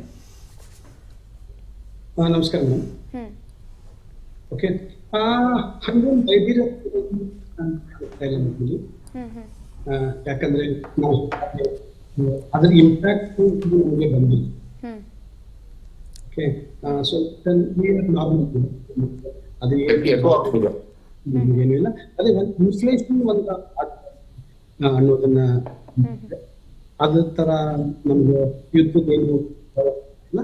ಬಟ್ ಮೂವ್ಮೆಂಟ್ ಬರೋರು ತುಂಬಾ ಜನ ವೆಕೇಶನ್ ಬಿಟ್ಟಿದ್ದಾರೆ ಬೆಂಗಳೂರು, ಓಕೆ, ಅವ್ರು ಇಂಡಿಯಾದಲ್ಲಿ ಬರಕ್ ಆಗ್ತಿಲ್ಲ. ಅದನ್ನ ಬಿಟ್ಟರೆ ಇಲ್ಲಿ ಭಯದ ವಾತಾವರಣ. ಎಸ್ ಶಶಿ, ಎಸ್ ಸರ್, ಹಾಗೆ ರೀ ಒಂದೇ ಒಂದು ನಿಮಿಷ ಸರ್. ನಾನು ಶಶಿಧರ್ ನಾಗರಾಜಪ್ಪ ಸರ್ ಹತ್ರ ಒಂದು ಪ್ರಶ್ನೆಯನ್ನು ಕೇಳ್ತೀನಿ ಕೊನೆಯದಾಗಿ. ಯಾಕಂತ ಅಂದ್ರೆ ಈ ಒಂದು ಸಂದರ್ಭದಲ್ಲಿ ಎಲ್ಲೋ ಒಂದು ಕಡೆ ಜಾಬ್ಗಳ ಕ್ರೈಸಿಸ್ ಕೂಡ ಉಂಟಾಗುವಂತ ಸಾಧ್ಯತೆ ಇದೆ. ಹಾಗಾಗಿ ಅಲ್ಲಿರುವಂತಹ ಕನ್ನಡಿಗರ ಪರಿಸ್ಥಿತಿ ಯಾವ ರೀತಿಯಾಗಿದೆ, ಕೊನೆಯದಾಗಿ ಮಾತಾಡೋದಾದ್ರೆ? ನಮ್ ಇಲ್ಲಿ ಕನ್ನಡಿಗರ ಪರಿಸ್ಥಿತಿ ಅಂತಂದ್ರೆ ನಾವು ಯೋಚನೆ ಮಾಡ್ತಾ ಇದೀವಿ, ಇದು ಎಲ್ಲಿ ನಾನು ಹೇಳ್ದಂಗೆ ಯಾವಾಗ ನಿಲ್ಲುತ್ತೆ ಅನ್ನೋದು ಬಹಳ ಮುಖ್ಯ ಆಗಿದೆ ನಮ್ಗೆ. ಅದು ಬಿಟ್ರೆ ಬಹಳಷ್ಟು ಇಲ್ಲಿ 3.5 ಲಕ್ಷ ಕನ್ನಡಿಗರಲ್ಲಿ 2.5 lakh lower middle class, less than 3,000 dirham salary ಅವರು ಇದ್ದಾರೆ. ಅವ್ರ ಬಗ್ಗೆ ತುಂಬಾ ಚಿಂತೆ ಇದೆ, ತುಂಬಾ ಕಾಳಜಿ ಇದೆ. ಬೇರೆಯವರು ಬಹಳ ವರ್ಷದಿಂದ ಬೇರೆಯವ್ರಿಗೆ ಸೇವಿಂಗ್ಸ್ ಇರುತ್ತೆ, ಅವರು 6 months to 1 year ಸರ್ವೈವ್ ಆದ್ರೂ ಆಗ್ಬೋದು. ಆಮೇಲೆ ದುಬೈ ಏನ್ ದೂರ ಇಲ್ಲ, ವಾಪಸ್ ಹೋಗ್ಲಿಕ್ಕೆ ಇಂಡಿಯಾದಲ್ಲಿ ನಾವ್ ಇರೋದಕ್ಕೆ ಏನಂತ ತೊಂದ್ರೆ ಇಲ್ಲ. ಸೊ ಹೋಗೋದಕ್ಕೆ ಬರೋದಕ್ಕೆ ಆಗ್ಲಿ ಫ್ಲೈಟ್ಸ್ ಎಲ್ಲ ಆಪರೇಟಿಂಗ್ ಇದೆ, ಸ್ವಲ್ಪ ಜಾಸ್ತಿ ಇದೆ, ಡಬಲ್ ಟ್ರಿಬಲ್ ಏನ್ ಆಗಿಲ್ಲ, ಸ್ವಲ್ಪ ಜಾಸ್ತಿ ಇದೆ. ಸೊ ಹಂಗಾಗಿ ನಮ್ಮ ಕರ್ನಾಟಕ ಸರ್ಕಾರದಲ್ಲಿ ಏನು ಒಂದು ಭರವಸೆ ಕೊಟ್ಟಿದ್ವಿ, ಅನಿವಾಸಿ ಕನ್ನಡಿಗರಿಗಾಗಿನೇ ಒಂದು ಮಿನಿಸ್ಟ್ರಿ ಮಾಡ್ತೀವಿ ಅಂತ ಹೇಳಿ, ಅದೊಂದು ಭರವಸೆ ಇತ್ತು. ಚುನಾವಣೆ ಪ್ರಣಾಳಿಕೆಯಲ್ಲಿ ಚುನಾವಣೆಗೆ ಮುಂಚೆ ಶಿವಕುಮಾರ್ ಅವರು ಬಂದಿದ್ರು, ಡಿ ಕೆ ಶಿವಕುಮಾರ್ ಅವರು ಉಪಮುಖ್ಯಮಂತ್ರಿಗಳು ಬಂದಾಗ ಇದನ್ನ ಹೇಳಿದ್ರು. ಅದನ್ನ ಇದುವರೆಗೂ ಕೂಡ ಮಾಡ್ಲಿಲ್ಲ ಈ ಸರ್ಕಾರ. ಮಾಡಿದ್ದಿದ್ರೆ ಇದ್ರ ಬಗ್ಗೆ ತುಂಬಾ ಯೋಜನೆಗಳಿತ್ತು. ಡಾಕ್ಟರ್ ಆರ್.ಪಿ. ಕೃಷ್ಣ ಅವರು ಇದ್ರ ಬಗ್ಗೆ ಮಾತಾಡಿದ್ರು, NRI ಫೋರಂ ಚೇರ್ಮನ್ ಆಗಿದ್ರು. ನಮ್ಮ ಪ್ರವೀಣ್ ಕುಮಾರ್ ಶೆಟ್ಟಿ ಅವರು ಇಲ್ಲಿ NRI ಫೋರಂ ಪ್ರೆಸಿಡೆಂಟ್, ಕೆನ್ನಾಲ್ ಕುಲಾಸ್ ಅವರು ಎಲ್ಲರೂ ಸೇರಿ ಒಂದು ಇಲ್ಲಿಂದ ವಲಸೆ ಹೋಗುವ ಅಥವಾ ಇಲ್ಲಿಂದ ಕೆಲಸ ಪಡ್ಕೊಂಡು ವಾಪಸ್ ಹೋದವರಿಗೆ ಅವರಿಗೆ ಒಂದು ರಿಹಬಿಲಿಟೇಷನ್ ತರ ಒಂದು ಉದ್ಯೋಗ ಖಾತರಿ ಕೊಡೋದಕ್ಕಾಗ್ಲಿ, ಒಂದು ಉದ್ದಿಮೆ ಶುರು ಮಾಡೋದಕ್ಕಾಗ್ಲಿ ಒಂದು ವ್ಯವಸ್ಥೆ ಮಾಡುವಂತ ಒಂದು ಯೋಚನೆ ಇತ್ತು. ಅಂತವ್ರಿಗೆ ಒಂದು ಇನ್ಶೂರೆನ್ಸ್ ಕೂಡ ಯೋಚನೆ ಆಗಿದೆ. ಅದನ್ನೆಲ್ಲ ಇಂಪ್ಲಿಮೆಂಟ್ ಆಗ್ಲಿಕ್ಕೆ ಆ ಒಂದು ಮಿನಿಸ್ಟ್ರಿ ಮಾಡ್ತೀವಿ ಅಂತ ಹೇಳಿ ಅದನ್ನು ಮಾಡ್ಲಿಲ್ಲ. ಆ ಒಂದು ಅಸಮಾಧಾನ ಎಲ್ಲ ಅನಿವಾಸಿ ಕನ್ನಡಿಗರಲ್ಲೂ ಇದೆ. ಅದ್ರ ಬಗ್ಗೆ ಗಮನ ಹರಿಸ್ಬೇಕು ಈ ಸರ್ಕಾರ. ನಮ್ಮ ಮಾನ್ಯ ಮುಖ್ಯಮಂತ್ರಿಗಳು, ಉಪಮುಖ್ಯಮಂತ್ರಿಗಳು ಎಲ್ಲರನ್ನೂ ಕೂಡ ಎಲ್ಲ ಅನಿವಾಸಿ ಕನ್ನಡಿಗರ ಪರವಾಗಿ ಇದನ್ನ ನಾನು ಕೇಳ್ಕೊಳ್ತಾ ಇದ್ವಿ. ದಯವಿಟ್ಟು ಇದ್ರ ಬಗ್ಗೆ ಗಮನ ಕೊಡಿ. ಇಂಥ ಕ್ರೈಸಿಸ್ಗಳು ಮತ್ತೆ ಬರ್ಬೋದು, ಬರದೇ ಇರ್ಬೋದು. ಆದ್ರೆ ಅನಿವಾಸಿಗಳು ಇಲ್ಲಿ ಬರ್ತಾರೆ, ವಾಪಸ್ ಹೋಗ್ತಾರೆ. ನೋಡಿ, ಇಲ್ಲಿಂದ ಬಂದವರು ಎಕ್ಸ್ಚೇಂಜ್ ರೇಟ್ 1:25 ಇದೆ, ಒಂದು ದಿನ 25 ರೂಪಾಯಿ. ಒಳ್ಳೆ ಸೇವಿಂಗ್ಸ್ ಮಾಡ್ತಾರೆ, ವಾಪಸ್ ತಗೊಂಡೋಗಿ ಇಂಡಿಯಾದಲ್ಲೇ ಆಸ್ತಿ ಅದು ಇದು ಅಂತ ಖರೀದಿ ಮಾಡ್ತಾರೆ. ಮತ್ತೆ ಆ ಟ್ಯಾಕ್ಸ್ ಅಲ್ಲಿಗೆ ಹೋಗುತ್ತೆ, ಗೌರ್ಮೆಂಟ್ಗೆ ಹೋಗುತ್ತೆ. ಸೊ ನೀವೇನು ಮಾಡ್ಕೊಟ್ರು ಕೂಡ ನಮ್ಗೆ ಅನುಕೂಲಗಳು, ಅದು ಇಂಡೈರೆಕ್ಟ್ ಆಗಿ ಮತ್ತೆ ರೆವಿನ್ಯೂ ಕ್ರಿಯೇಷನ್ ಸ್ಟೇಟ್ ನಲ್ಲಿ ಆದೇ ಆಗುತ್ತೆ. ಅದ್ರ ಬಗ್ಗೆ ಸರ್ಕಾರ ಗಮನ ಕೊಡ್ಲಿ. ಆತರ ಒಂದು ಯೋಜನೆಗಳಿದ್ದಾಗ ಯಾವ ಅನಿವಾಸಿ ಭಾರತೀಯರು ಕೂಡ ಹೊರಗಡೆ ಕೆಲಸ ಮಾಡೋದು ಯೋಚನೆ ಮಾಡುವಂತ ಅಗತ್ಯ ಇರಲ್ಲ. ಆ ಒಂದು ಸೆಕ್ಯೂರಿಟಿನ ಸರ್ಕಾರ ಕ್ರಿಯೇಟ್ ಮಾಡುವಂತ ಅಗತ್ಯ ಖಂಡಿತ ಇದೆ. ಇದ್ರ ಬಗ್ಗೆ ರಾಜ್ ನ್ಯೂಸ್ ನಲ್ಲಿ ಒಂದು ಸಪರೇಟ್ ಪ್ರೋಗ್ರಾಮ್ ಮಾಡಿ ಇದನ್ನ ಕೈಗೆತ್ತಿದೆ ಅಂತ ನಾನು ಹೇಳೋದಕ್ಕೆ ಇಚ್ಛೆ ಪಡ್ತೀನಿ. ಇಂಥ ಎಲ್ಲ ಸಂದಿಗ್ಧದಲ್ಲಿ ಇಂಥ ಸಂದರ್ಭದಲ್ಲಿ ಖಂಡಿತ ನಮ್ಗೆ ಒಂದು ನೆಮ್ಮದಿಯ ನಿಟ್ಟಿದ್ರು ಅದರಿಂದ ಸಿಗುತ್ತೆ. ಎಸ್, ಧನ್ಯವಾದಗಳು ಸರ್. ಉತ್ತಮವಾದಂತಹ ಮಾಹಿತಿಯನ್ನ ಹಂಚಿಕೊಂಡಿದ್ದೀರಾ. ಹಾಗೆ ನಿಮ್ಮ ಸಮಯವನ್ನ ನಮ್ಮ ಜೊತೆ ಕಳೆದಿದ್ದಕ್ಕಾಗಿ ಧನ್ಯವಾದಗಳು ಸರ್. ನಮ್ಮ ಜೊತೆ ಲೈವಲ್ಲಿ ಜಾಯಿನ್ ಇದಕ್ಕಾಗಿ. ಅದರ ಜೊತೆಯಲ್ಲಿ ಅಶೋಕ್ ಹಟ್ಟಿ ಸರ್ಗೂ ಕೂಡ ನಾನು ಈ ಸಂದರ್ಭದಲ್ಲಿ ಧನ್ಯವಾದವನ್ನ ಹೇಳ್ತೀನಿ. ಯಾಕಂತ ಅಂದ್ರೆ ಅವರ ಕೆಲಸವನ್ನೆಲ್ಲ ಬಿಟ್ಟು ನಮ್ಮ ಜೊತೆ ಲೈವಲ್ಲಿ ಜಾಯಿನ್ ಆಗಿದ್ದಾರೆ. ಉತ್ತಮವಾದಂತಹ ಮಾಹಿತಿಯನ್ನ ಕೂಡ ಹಂಚಿಕೊಟ್ರು. ಇಬ್ರಿಗೂ ಕೂಡ ಧನ್ಯವಾದಗಳು ಸರ್. ಸರ್, ಏನೋ ಹೇಳ್ತಾ ಇದ್ರಿ ನೀವು ಆವಾಗಲೇ, ನಾನು ಆಗ್ಲೇ ಇಂಟ್ರಾಪ್ಟ್ ಮಾಡಿದೆ. ಸರಿ, ನನಗೆ ಮರ್ತೋಯ್ತು. ನಾನು ಇದರ ಬಗ್ಗೆ ಹೇಳ್ತಿದ್ದೆ. ಅಂಡಮಾನ್ ಮತ್ತೆ ನಿಕೋಬಾರಲ್ಲಿ ಇವಾಗ ನೋಡಿ, ನಮಗೆ ಈಗ ಒಂದು 6 ತಿಂಗಳ ಹಿಂದೆ ನಿಕ್ಷೇಪ ಇರಬಹುದು ಅನ್ನುವಂಥ ಎಲ್ಲ ಒಂದು ವಿಚಾರಗಳುವೆ ಗೊತ್ತಾಗ್ತಾ ಇದೆ. ಪ್ರತಿ ವರ್ಷನೂ ಸುಮಾರು 500ರಿಂದ 600 ಬಾವಿಗಳನ್ನ ಹೊಸದಾಗಿ ತೋಡುವಂತ ಕಾರ್ಯಕ್ರಮ ಶುರು ಆಗಿದೆ. ಇದು ಸುಮಾರು ಒಂದು 15-20 ವರ್ಷದ ಹಿಂದೆ ಸುಮಾರು 10-15 ಬಾವಿಗಳನ್ನು ನಾವು ತೋಡ್ತಿರ್ಲಿಲ್ಲ. ಸುಮಾರು 10 ಲಕ್ಷ ಚದರ ಕಿಲೋಮೀಟರ್ಗಳನ್ನ ನೋ ಝೋನ್ ಏರಿಯಾ, ನೋ ಅಲ್ಲಿ ಹೋಗಲೇಬಾರದು ಅನ್ನುವಂಥ ಏರಿಯಾವನ್ನ ಫ್ರೀ ಮಾಡಿ ಅಲ್ಲಿ ನಾವು ತೈಲ ಬಾವಿಯನ್ನ ಕೊರಿಬಹುದು ಅನ್ನುವಂಥ ಒಂದು ಯೋಜನೆಯನ್ನ ಕೈಗೊಳ್ಳಲಾಗಿದೆ. ಇದರಿಂದ ನಮಗೆ ಗಾನಾದಲ್ಲಿ ಎಷ್ಟು ಪೆಟ್ರೋಲ್ ಇದೆಯೋ ಅದು ಇಡೀ ವಿಶ್ವದಲ್ಲೇನೆ ಈಗ ಹೊಸದಾಗಿ ಸಿಕ್ಕಿರುವಂಥ ಅತ್ಯಂತ ದೊಡ್ಡ ತೈಲ ನಿಕ್ಷೇಪ. ಅಷ್ಟು ದೊಡ್ಡ ತೈಲ ನಿಕ್ಷೇಪ ಇನ್ನ 55ರಿಂದ 60 ವರ್ಷಕ್ಕೆ ನಮ್ಮ ಡಿಮ್ಯಾಂಡ್ ಫುಲ್ಫಿಲ್ ಆಗುವಷ್ಟು ನಿಕ್ಷೇಪ ನಮ್ಮ ಭಾರತದಲ್ಲಿ ಇರಬಹುದು ಅನ್ನುವಂಥದ್ದರ ಒಂದು ಅಂದಾಜು ಇವಾಗ ಆಗ್ತಾ ಇದೆ. ಅದು ಇನ್ನೊಂದು 2-3 ವರ್ಷಗಳಲ್ಲಿ ಅದೊಂದು ಇದು ಬರ್ಬೋದು. ಸೊ ಒಟ್ಟು ನಮ್ಮ ತೈಲ ಆಮದು ಏನಿದೆ ಸುಮಾರು 90ರಷ್ಟು ನಾವು ಹೊರಗಡೆಯಿಂದ ತಗೋತೀವಿ. ಮತ್ತೆ ನಮ್ಮ ದೇಶದಲ್ಲಿ ಈಗ ಏನೇನು ಮಾಡ್ಕೊಂಡಿದ್ದೀವಿ ನಾವು ನಮ್ಮ ದೇಶದಲ್ಲಿ ಇವತ್ತಿನ ಆಯಿಲಿನ ವಿಚಾರವಾಗಿ ಅಂತಂದ್ರೆ ಸುಮಾರು 8-9 ತಿಂಗಳ ಹಿಂದೆನೆ ಇದನ್ನ ನಾವು ಎಕ್ಸ್ಪೆಕ್ಟ್ ಮಾಡಿದ್ವಿ ನಮ್ಮ ದೇಶದಲ್ಲಿ ಈ ತರ ಆಗತ್ತೆ ಅಂತ. ಯಾಕೆಂದ್ರೆ ಇಸ್ರೇಲು ಇರಾನ್ ಯುದ್ಧ ಏನೋ ನಿನ್ನೆ ಮೊನ್ನೆ ಶುರು ಆಗಿದ್ದಲ್ಲ. ಈ ಕಾದಾಟ ಸುಮಾರಷ್ಟು ತಿಂಗಳುಗಳಿಂದ ವರ್ಷಗಳಿಂದ ಒಂದು ವಾರಗಳು ನಡೀತಿತ್ತು. ಹೋದ ವರ್ಷ ಒಂದು 12 ದಿವಸ ಯುದ್ಧ ನಡೆದಿದೆ. ಪರ್ಯಾಯವಾಗಿ UAE ಮತ್ತೆ ಸೌದಿ ಜೊತೆ ಉತ್ತಮವಾದಂತಹ ಸಂಬಂಧ ಇದ್ದಂತಹ ಭಾರತ ಯಾಕಾದ್ರೂ ಮೊರೆ ಹೋಗ್ಲಿಲ್ಲ? ಅಲ್ಲ, ನಾವೀಗ ನೋಡಿ ಇರಾನ್ ಇಂದ ಇದು ಮಾಡ್ತಾ ಇದೀವಿ, ಸೌದಿ ಅರೇಬಿಯಾ UAE ಇಂದನೂ ಕೊಂಡ್ಕೋತಾ ಇದೀವಿ. ಆದ್ರೆ ಪ್ರಮಾಣ ಕಮ್ಮಿ. ಯಾತಕ್ಕೆ ಅಂದ್ರೆ ಅಲ್ಲಿ ನಾವು ಡೈರೆಕ್ಟ್ ಡಾಲರ್ ಕೊಟ್ಟು ಕೊಂಡ್ಕೋಬೇಕಾಗತ್ತೆ. ಇರಾನ್ಗೆ ನಾವು ನಮ್ಮ ರುಪೀಸ್ ಕೊಟ್ಟು ಕೊಂಡ್ಕೋಬಹುದು, ನಾವು ರಷ್ಯಾ ಜೊತೆಗೆ ನಮ್ಮ ರುಪೀಸ್ ಕೊಟ್ಟು ಕೊಂಡ್ಕೋಬಹುದು. ಸೊ ಡಾಲರ್ ಆಧಿಪತ್ಯವನ್ನ ಕಮ್ಮಿ ಮಾಡ್ಕೊಳ್ಳೋದಕ್ಕೋಸ್ಕರ ನಾವು ಮುಖ್ಯವಾಗಿ ನಮ್ಮ ದೇಶ ಈ ದುಬೈ ಆಗಿರಬಹುದು, ಸೌದಿ ಅರೇಬಿಯಾದಿಂದ ಆಗಿರಬಹುದು, ಸ್ವಲ್ಪ ಕಮ್ಮಿ ಮಾಡ್ಕೋತು. ಈ ಡಾಲರ್ ಮೇಲಿನ ಅವಲಂಬನೆಯನ್ನ ಕಡಿಮೆ ಮಾಡೋದು ಸಾಧ್ಯನಾ? ನಾನು ಈ ಬಗ್ಗೆ ನಿಮ್ಮ ಹತ್ರ ಮಾತನಾಡ್ತಾ ಹೋಗ್ತೀನಿ. ಅದಕ್ಕಿಂತ ಮುಂಚೆ ನಾನು ಇವಾಗ ಬಿಜೆಪಿ ಅವ್ರ ಹತ್ರ ಒಂದು ಪ್ರಶ್ನೆಯನ್ನ ಕೇಳಬೇಕು. ಯಾಕಂತ ಅಂದ್ರೆ ಸರ್ಕಾರ ಬ್ಲೇಮ್ ಗೇಮ್ ಅನ್ನ ಆಡ್ತಾ ಇದೆ, ಇನ್ನೊಂದ್ ಕಡೆನಲ್ಲಿ ಪ್ರತಿಪಕ್ಷ ಎಲ್ಲೋ ಒಂದ್ ಕಡೆ ಪಾಸ್ಟ್ ನಲ್ಲಿ ಸಿಲುಕಿಕೊಂಡಿದೆ. ಈ ಒಂದು ಸಂದರ್ಭದಲ್ಲಿ ಇನ್ನೂ ಕೂಡ ದೇಶ ಇಂಪೋರ್ಟ್ ಅನ್ನ ಮಾಡ್ಕೊಳ್ಳೋದನ್ನ ನಿಲ್ಲಿಸ್ತಾ ಇಲ್ಲ. ಏನ್ ಹೇಳ್ತೀರಾ ಸರ್? ನೋಡಿ ಮೇಡಮ್, ನೀವು ಬ್ಲೇಮ್ ಗೇಮ್ ಅನ್ನೋದು ನಾನಂತೂ ಒಪ್ಪಲ್ಲ. ಯಾಕೆ ಅಂದ್ರೆ ಇವತ್ತು ನಮ್ಗೆ ಇರ್ತಕ್ಕಂಥದ್ದು ಏನು ಅಂದ್ರೆ ಸನ್ಮಾನ್ಯ ಮೋದಿ ಅವ್ರಿಗೆ ನಮ್ಮ ದೇಶವನ್ನ ಸರಿಯಾಗಿ ನಾವು ನೋಡ್ಕೊಬೇಕು. ಯಾಕೆ ಅಂದ್ರೆ ಇವತ್ತು ಏನ್ ಇಂಪೋರ್ಟ್ ಆಗ್ತಾ ಇದೆ, ಇಂಥ ಒಂದು ಸಂದಿಗ್ಧ ಪರಿಸ್ಥಿತಿಯಲ್ಲೂ ಯಾವ ದೇಶಕ್ಕೂ ಇದಕ್ಕಿಂತ 10ರಷ್ಟು ಸಮಸ್ಯೆ ಆಗ್ತಾ ಇದ್ರು. ಇದ್ರ ಮಧ್ಯದಲ್ಲಿ ದೇಶಕ್ಕೆ ಬೇಕಾದಂತ ಅಗತ್ಯ ವಸ್ತುಗಳನ್ನ ಯಾವ ರೀತಿ ತರಿಸ್ಕೊಬೇಕು ಅಂತ ಹೇಳ್ಬಿಟ್ಟು ದಿನನಿತ್ಯ ಯಾರು ನಮ್ಮ ಎಕ್ಸ್ಟರ್ನಲ್ ಅಫೇರ್ ಮಿನಿಸ್ಟರ್ ಆದಂತ ಜೈಶಂಕರ್ ಇರ್ಬೋದು, ಸಂಬಂಧಪಟ್ಟ ಅಧಿಕಾರಿಗಳನ್ನ ಒಂದು ಟೀಮ್ನ ಜೊತೆಲಿ ಇಟ್ಕೊಂಡು ಯಾವ ರೀತಿಯ ಕೆಲಸ ಮಾಡಬೇಕು ಅಂದ್ರೆ ದಿನದ 15-16 ಗಂಟೆ ಅಷ್ಟು ಟೈಮನ್ನು ಕೊಟ್ಟು ಇವತ್ತು ಕೆಲಸ ಮಾಡ್ತಾ ಇರ್ತಕ್ಕಂಥ ಪ್ರಧಾನಿಗೆ ಇವತ್ತು ವಿರೋಧ ಪಕ್ಷಗಳಿಂದ ಒಂದು ಸಹಕಾರ ಸಿಗ್ತಾ ಇಲ್ಲ ಅನ್ನೋದೇ ಇರ್ತಕ್ಕಂಥದ್ದು ನಮಗೆ ನೋವಿನ ವಿಚಾರ. ಮೇಡಮ್, ಇವತ್ತು ರಾಜ್ಯದಲ್ಲಿ ಒಂದು ಕಾಳಸಂತೆಯಲ್ಲಿ ಸೇಲ್ ಆಗ್ತಾ ಇರ್ತಕ್ಕಂಥ ಅನಿಲ ಆತ್ಮನಿರ್ಭರ ಭಾರತ ಅನ್ನೋದು ಎಲ್ಲೋ ಒಂದ್ ಕಡೆ ಸ್ಪೀಚ್ ಮಾಡೋದ್ರಲ್ಲಿ ಇರೋದನ್ನ ಹೊರತುಪಡಿಸಿ ದೇಶಗಳಿಗೆ ಸ್ಲೋಗನ್ ಅನ್ನೋದು ಬೇಕಾಗಿಲ್ಲ. ಅದನ್ನ ಹೊರತುಪಡಿಸಿ ರಿಸಲ್ಟ್ ಅನ್ನೋದು ಕೂಡ ಮಾಡಲೇಬೇಕು ಅಂತ ಹೇಳ್ಬಿಟ್ಟು ಮೇಡಮ್, ಇವತ್ತು ವೋಕಲ್ ಫಾರ್ ಲೋಕಲ್ ಅಂತ ಹೇಳ್ಬಿಟ್ಟು ಗುಡಿ ಕೈಗಾರಿಕೆಗಳಿಗೆ ಹೆಚ್ಚು ಒತ್ತನ್ನ ಕೊಟ್ಟಿದ್ದು ಈ ಒಂದು ಮುಂದಾಲೋಚನೆ ಇಟ್ಕೊಂಡೇನೆ ಸನ್ಮಾನ್ಯ ಮೋದಿ ಅವರು ಮಾಡಿದಂತ ಯೋಜನೆಗಳು ತಂದಿರ್ತಕ್ಕಂಥದ್ದು. ಅದಕ್ಕೆ ಸರ್ಕಾರದಿಂದ ಆರ್ಥಿಕ ಸಹಾಯ ಯಾವ ರೀತಿಯ ಒದಗಿಸ್ಬೇಕು ಅಂತ ಹೇಳ್ಬಿಟ್ಟು ಇವತ್ತೇನು ಅಧಿಕಾರಕ್ಕೆ ಬಂದಾದ ತಕ್ಷಣ ಏನು ಒಂದು ಗುರಿ ಇಟ್ಕೊಂಡು ಭಾರತ 2047 ಒಂದು ಆತ್ಮನಿರ್ಭರವಾಗಿ ಕಟ್ಟಬೇಕು ಅನ್ನೋ ದೂರದೃಷ್ಟಿಯ ಕಲ್ಪನೆ ಇಟ್ಕೊಂಡು ಮಾಡಿದ್ರೆ India is growing. India is growing, ಅದು ಟ್ರೂತ್, 100%. ಬಟ್ ಅದ ಡಿಪೆಂಡೆನ್ಸಿ ಮೇಲೆ ರಘು ಅಲ್ಲ, ದೊಡ್ಡೇಗೌಡ ಸರ್ ಏನ್ dependency ಹೇಳ್ತೀರಾ? ಮೇಡಮ್, ನಾವು ಈಗ ಉತ್ಪಾದನೆ ಸರ್, ಏನ್ ಮಾಡ್ತಾ ಇಲ್ಲ. ಹೇಳ್ತೀರಾ ಸರ್? ಮಾತಾಡಿ. ನಾವೇನಿಲ್ಲಿ ಅಲ್ಲ ಒಂದ್ ನಿಮಿಷ, ಅನಿಲ ಆಗಿರ್ಬೋದು, ಗ್ಯಾಸ್ ಆಗಿರ್ಬೋದು, ನಾವು ಉತ್ಪಾದನೆ ಮಾಡ್ತೀವಿ ಅಂತ ಎಲ್ಲೂ ಹೇಳಿಲ್ಲ. India is growing. ಕಾಂಗ್ರೆಸ್ ಏನು ಉತ್ಪಾದನೆ ಮಾಡ್ತಿದ್ರ? ಇಲ್ಲ ಅಲ್ವಾ? ನಾವು ಡಿಪೆಂಡ್ ಆಗಿದ್ದೆ ಬೇರೆ ದೇಶದ ಮೇಲೆ. ಇವತ್ತು ಅದನ್ನ ಯಾವ ರೀತಿಯಾದ ಒಂದು ಉತ್ತಮ ಸಂಬಂಧದಿಂದ ತರ್ಸ್ಕೊಂತ ಇದೀವಿ ಅಂತ ಹೇಳ್ಬಿಟ್ಟು ಬೇರೆ ದೇಶದ ಜನತೆ ಗೊತ್ತಾಗ್ತಾ ಇದೆ. ನಾನು ಅದನ್ನೇ ನಮ್ಮ ಹೇಳಿದ್ದು, ದೇಶದಲ್ಲಿ ಇರ್ತಕ್ಕಂಥ ಕಾಂಗ್ರೆಸ್ ಅವ್ರಿಗೆ ಟ್ರೂತ್ ಗೊತ್ತಾಗ್ತಾ ಇಲ್ಲ. ಹೇಳಿದ್ದು India is growing but dependent ಅಂತ. ಯಾಕಂದ್ರೆ ನಾನು ಆಗ್ಲೇನೆ ಹೇಳಿದೆ, 10 ವರ್ಷ ಡಿಕೇಡ್ಸ್ ಅಲ್ಲಿ ಸರ್ಕಾರ ಕೆಲಸವನ್ನ ಮಾಡಿದೆ ಕೇಂದ್ರದಲ್ಲಿ. ಈ ಒಂದು ಸಂದರ್ಭದಲ್ಲಿ 80ರಿಂದ 85% ಆಮದನ್ನ ಮಾಡ್ಕೊಳ್ತಾ ಇದೆ ಅಂದ್ರೆ ಏನರ್ಥ? ಸರ್ ನೀವು ಮಾತಾಡಿ ಸರ್.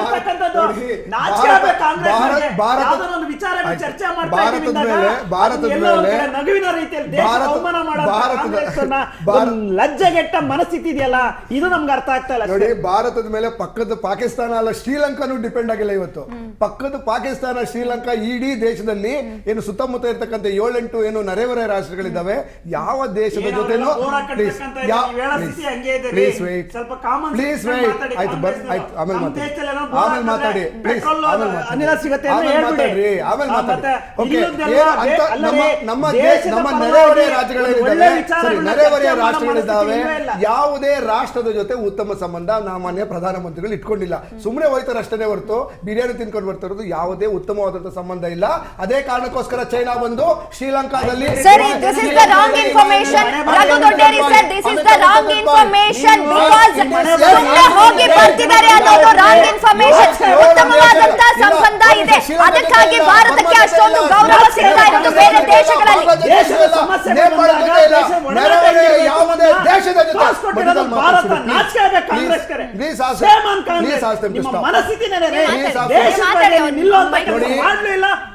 ನರೇಂದ್ರ ಮೋದಿ ಅವರನ್ನ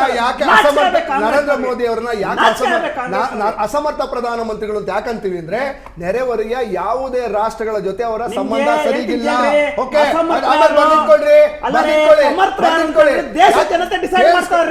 ಪ್ಲೀಸ್. ಕಾಂಗ್ರೆಸ್ ಅವರು ಹೇಳಿದ್ರೆ ಸಮರ್ಥ ಅಸಮರ್ಥ ಅಲ್ಲ, ದೇಶದ ಜನತೆ ತೀರ್ಮಾನ ಮಾಡ್ತಾರೆ. ನಾಚಿಕೆ ಆಗಬೇಕು. ದೇಶದ ಪ್ರಧಾನಿ ನಮ್ಮ ಪ್ರಧಾನಿ ಅಂತ ಹೇಳೋದಕ್ಕೆ ಅಸಮರ್ಥ ಅಂತ ಹೇಳಿದ್ರೆ ಹೇಳಕ್ಕೆ ಕೊಡ್ತೀರಾ ಅಂತಂದ್ರೆ ನಿಮ್ಮ ಕಾಂಗ್ರೆಸ್ ಮನಸ್ಥಿತಿ ಏನಿದೆ ಅಂದ್ರೆ ಅಲ್ಲರೇ ದೇಶದಲ್ಲಿ ಕಾಂಗ್ರೆಸ್ ಇದೇ ಉದ್ದೇಶ. ಈ ಮನಸ್ಥಿತಿಯಿಂದ ನಿಮ್ಗೆ ಅರ್ಥ ಆಗ್ತಾ ಇಲ್ಲ, ಅರ್ಥ ಮಾಡ್ಕೊಳ್ಳಿ. ಈಗ ಮಾತಾಡಿ ಸರ್. ಸೊ ದಯವಿಟ್ಟು ಮಧ್ಯದಲ್ಲಿ ಮಾತಾಡಿದ್ರೆ ನೀವು ನಿಮ್ದು ಒಂದು ಜವಾಬ್ದಾರಿ ಅಂತಿದೆ. ಹಾಗೆ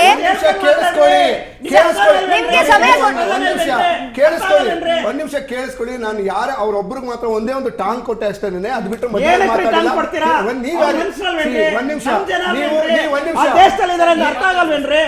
ಒಂದ್ ನಿಮಿಷ ನೋಡಿ. ನೀವು ಇದನ್ನ ಆಂಕರ್ ಆಗಿ ಸೈಲೆಂಟ್ ಆಗಿ ಕುತ್ಕೊಂಡು ಸ್ಪೆಕ್ಟೇಟರ್ ತರ ನೋಡೋದಾದ್ರೆ ನಾನು ಡಿಸ್ಟರ್ಬ್ ಮಾಡ್ತೀನಿ, ನನಗ್ ಬರಲ್ವಾ? ಮಾತನಾಡ್ಲೇಬೇಕು, ಯಾಕಂತಂದ್ರೆ ನೀವ್ ಹೇಳಿದ್ರಿ ನಾನ್ ಸೈಲೆಂಟ್ ಆಗಿ ಕೂತಿದ್ದೀನಿ ಅಂತ. ಬಿಕಾಸ್ ಎಂತಕ್ಕೆ ಅಂದ್ರೆ ಆಲ್ರೆಡಿ ಇಬ್ರು ಜಗಳದಲ್ಲಿ ಜನಕ್ಕೇನು ಅರ್ಥ ಆಗ್ತಾ ಇಲ್ಲ. ಈ ಇಬ್ರು ಜಗಳದಲ್ಲಿ ನಾನೇನಾದ್ರೂ ಮಾತಾಡಿದ್ರೆ ಜನಸಾಮಾನ್ಯರಿಗೆ ತಿಕ್ಲೆ ಹಿಡಿದು ಬಿಡುತ್ತೆ. ಅಲ್ಲಿ ಕುತ್ಕೊಂಡವ್ರಿಗೆ ಏನ್ ನೋಡ್ತಾರೆ, ಏನ್ ಕೇಳಿಸ್ಕೊಳ್ತಾರೆ. ಅವ್ರೇನೋ ಆನ್ಸರ್ ಮಾಡೋದಕ್ಕೆ ಹೋದ್ರೆ ಅದಕ್ಕೂ ಬಿಡಲ್ಲ, ಅಲ್ಲೂ ಇಂಟ್ರಾಪ್ ಮಾಡ್ತೀರಾ. ನೀವ್ ಇಂಟ್ರಾಪ್ ಮಾಡ್ಬೇಕಾದ್ರೆ ಅದು ಸರಿ, ಬೇರೆ ನೀವ್ ಮಾತಾಡ್ಬೇಕಾದ್ರೆ ಇಂಟ್ರಾಪ್ ಮಾಡಿದ್ರೆ ಅದು ತಪ್ಪು. ಈ ಬ್ಲೇಮ್ ಮಾಡೋದು ತುಂಬಾ ಈಸಿ ಸರ್, ಸೊಲ್ಯೂಷನ್ ಕೊಡೋದಿದೆಯಲ್ಲ ಅದು ತುಂಬಾ ಕಷ್ಟ. ಸೊಲ್ಯೂಷನ್ ಇದ್ರೆ ಹೇಳಿ. ನೋಡಿ, ಈಗ ವಿಚಾರವನ್ನ ಮಾತಾಡ್ತಾ ಇದೀವಿ. ಮಾನ್ಯ ನರೇಂದ್ರ ಮೋದಿ ಅವರನ್ನ ನಾವು ಯಾಕೆ ಅಸಮರ್ಥರು ಅಂತ ಕರಿತೀವಿ ಅಂತಂದ್ರೆ, ಭಾರತ ದೇಶ ಎಲ್ಲಿಂದ ಪೆಟ್ರೋಲ್ ತರಬೇಕು, ಎಲ್ಲಿಂದ ಡೀಸೆಲ್ ತರಬೇಕು ಅಂತ ಹೇಳಿ ಟ್ರಂಪ್ ತೀರ್ಮಾನ ಮಾಡ್ತಾರಂತೆ. ಅದು ನರೇಂದ್ರ ಮೋದಿ ಅವರ ಯೋಗ್ಯತೆ. ಭಾರತ ದೇಶದ ಪ್ರಧಾನಮಂತ್ರಿಯಾಗಿ 140 ಕೋಟಿ ಜನರ ರೆಪ್ರೆಸೆಂಟೇಟಿವ್ ಆಗಿರ್ತಕ್ಕಂಥ ಮಾನ್ಯ ಪ್ರಧಾನಮಂತ್ರಿಗಳು ಟ್ರಂಪ್ ಹೇಳಿದ ತಕ್ಷಣ ಯುದ್ಧ ನಿಲ್ಲಿಸ್ತಾರಂತೆ ಪಾಕಿಸ್ತಾನದ್ದು, ಅದು ಅವರ ಯೋಗ್ಯತೆ. ಇದು ಒಂದ್ ನಿಮಿಷ ಕೇಳಿಸ್ಕೊಡಿ. ನೀವು ಒಂದ್ ನಿಮಿಷ ನರೇಂದ್ರ ಮೋದಿ ಅವ್ರಿಗೆ 56 ಎದೆ ಇಂಚಿರ್ತಕ್ಕಂಥ ನರೇಂದ್ರ ಮೋದಿ ಅವ್ರಿಗೆ ತಾಕತ್ತಿದ್ರೆ ನರೇಂದ್ರ ಮೋದಿ ಅವರು ಕೇಳಿಸ್ಕೊಳ್ಳಿ. 56 ಎದೆ ಇಂಚಿರ್ತಕ್ಕಂಥ ಮಾನ್ಯ ಪ್ರಧಾನಮಂತ್ರಿಗಳಿಗೆ ತಾಕತ್ತಿದ್ರೆ, ಸ್ಪೈನಲ್ಲಿ ಏನಾದ್ರು ಇದ್ದಿದ್ರೆ, ದಮ್ಮಿದ್ದಿದ್ರೆ ಹೇಳ್ಬೇಕಾಗಿತ್ತು. ಮಾನ್ಯ ಟ್ರಂಪ್ ಅವರೇ ನಮ್ಮ ದೇಶದ ವಿಚಾರವನ್ನ ನೋಡ್ಕೊಳ್ತೀವಿ ಅಂತ ಇದೇ ಇಂದಿರಾ ಗಾಂಧಿ ಅವರು ಅಮೆರಿಕದ ನೆಲದಲ್ಲಿ ಹೇಳಿದ್ರು. ಇಂದಿರಾ ಗಾಂಧಿ ಅವರು ಯಾವಾಗ ಭಾರತದ ವಿಚಾರದಲ್ಲಿ ಅಮೆರಿಕ ತಗಾದೆ ಎತ್ತಿತು, ಭಾರತದ ಅಮೆರಿಕದ ನೆಲದಲ್ಲೇ ಹೇಳಿದ್ರು ಇಂದಿರಾ ಗಾಂಧಿ ಅವರು, ನಿಮ್ಮ ದೇಶದ ವಿಚಾರವನ್ನ ನೀವು ನೋಡ್ಕೊಳ್ಳಿ, ನಮ್ಮ ದೇಶದ ಆಂತರಿಕ ವಿಚಾರದಲ್ಲಿ ತಲೆ ಹಾಕ್ಬೇಡಿ ಅಂತ ಹೇಳ್ತಕ್ಕಂಥ ತಾಕತ್ತು ನರೇಂದ್ರ ಮೋದಿ ಅವರಿಗಿಲ್ಲ. ಆ ಕಾರಣದಿಂದ ಹೇಳ್ತಾ Yes, ಇದ್ದೀನಿ sir, sir, ನರೇಂದ್ರ ಕೊನೆಯದಾಗಿ ಮೋದಿ ಏನ್ ಅವರು ಹೇಳ್ತೀರಾ, ಅಸಮರ್ಥರು ಅಂತ ಹೇಳಿ ಗೋವಿಂದ್ ಸರ್, ಕೊನೆಯದಾಗಿ ಏನ್ ಹೇಳ್ತೀರಾ? ಮೇಡಮ್ Time ಇದೆ, ಇವತ್ತು sir. ಕಾಂಗ್ರೆಸ್ನವರು ಈ ರೀತಿ ತಾಕತ್ ಹೇಳ್ರಿ. ಮಗಳಲ್ಲ ತಾಕತ್ ಒಂದ್ ಹೇಳಕ್ ನಿಮಿಷ ಹೇಳಿ. ಸರ್. ನಾಳೆ ಸರ್, ನಾನು ಹೇಳಿ. ಕೊನೆಯದಾಗಿ ಮಾತಾಡೋದಕ್ಕೆ ತಾಕತ್ ಹೇಳಿ. ಸರ್, ಒಂದ್ second. ಟ್ರಂಪ್ ಅವ್ರು ವಾರ್ನಿಂಗ್ ಒಂದ್ ಮಾಡಿ second, ತಾಕತ್ sir. ಇದೆ. ನಿಮ್ಮ ನರೇಂದ್ರ ಮೋದಿ ಅವರು 56 ಸರ್, please stop. ಈ ಖಾಲಿ ಡಬ್ಬ ಮಾತಾಡೋದೇ ಗೊತ್ತಾ? ಪ್ಲೀಸ್ ಯಾರು ಕೇಳಿಸ್ಕೊಳ್ತಾ ಇದ್ದೀರಾ, ಯಾರು ಟಿವಿ ಚಾನೆಲ್ ನೋಡ್ತಾ ಇದ್ದೀರಾ, ದಯಮಾಡಿ ಕೇಳಿಸ್ಕೊಳ್ಳಿ. ಇದು ಕಾಂಗ್ರೆಸ್ ಹಾಗೂ ಬಿಜೆಪಿ ಮಧ್ಯದಲ್ಲಿ ನಡೀತಾ ಇರುವಂತಹ ಡಿಬೇಟ್ ಅಲ್ಲ. Stop this nonsense talking. ಇಬ್ರು ಕೂಡ ಸ್ಟಾಪ್ ಮಾಡಿ, ಇಬ್ರು ಕೂಡ ಸ್ಟಾಪ್ ಮಾಡಿ. ಬಿಕಾಸ್ ನಿಮ್ಮಿಬ್ರಲ್ಲೂ ಕೂಡ ತಲೆನಲ್ಲಿ ಯಾವ ವಿಚಾರಗಳು ಇಲ್ಲ, ಏನನ್ನು ಕೂಡ ಜನಸಾಮಾನ್ಯರಿಗೆ ತಿಳಿಸೋದಿಕ್ ಬಂದಿಲ್ಲ. ನಿಮ್ಮ ಪಕ್ಷಗಳನ್ನ ರೆಪ್ರೆಸೆಂಟ್ ಮಾಡೋದಿಕ್ ಬಂದಿದ್ದೀರಾ. ವ್ಯೂವರ್ಸ್ಗೆ ಬೇಕಾಗಿದ್ದು ಕ್ಲಿಯರ್ ಆಗಿ ಒಂದು ಆನ್ಸರ್ ಬೇಕಾಗಿತ್ತು. ಆನ್ಸರ್ ನನ್ನ ಕೂಡ ನೀವು ಮೂರು ಜನನು ಕೂಡ ಹೇಳಿಲ್ಲ ಸರ್. ಎಲ್ಲೋ ಒಂದಿಷ್ಟು ಇನ್ಫಾರ್ಮೇಶನ್ ಅನ್ನು ಕೊಟ್ಟಿದ್ದೀರಾ, ಧನ್ಯವಾದಗಳು ನಿಮ್ಗೆ ಸರ್. ಯಾಕಂತ ಅಂದ್ರೆ ನಾವು ಡಿಬೇಟ್ ಅನ್ನ ಮಾಡಿದಂತ ಸಂದರ್ಭದಲ್ಲಿ ನಿಮ್ಮ ರಾಜಕೀಯ ಪಕ್ಷಗಳನ್ನ ಹೊರತುಪಡಿಸಿ ಏನಾದ್ರೂ ಮಾತನಾಡಕ್ಕಾಗುತ್ತೆ ಅಂದ್ರೆ ಮಾತನಾಡಿ.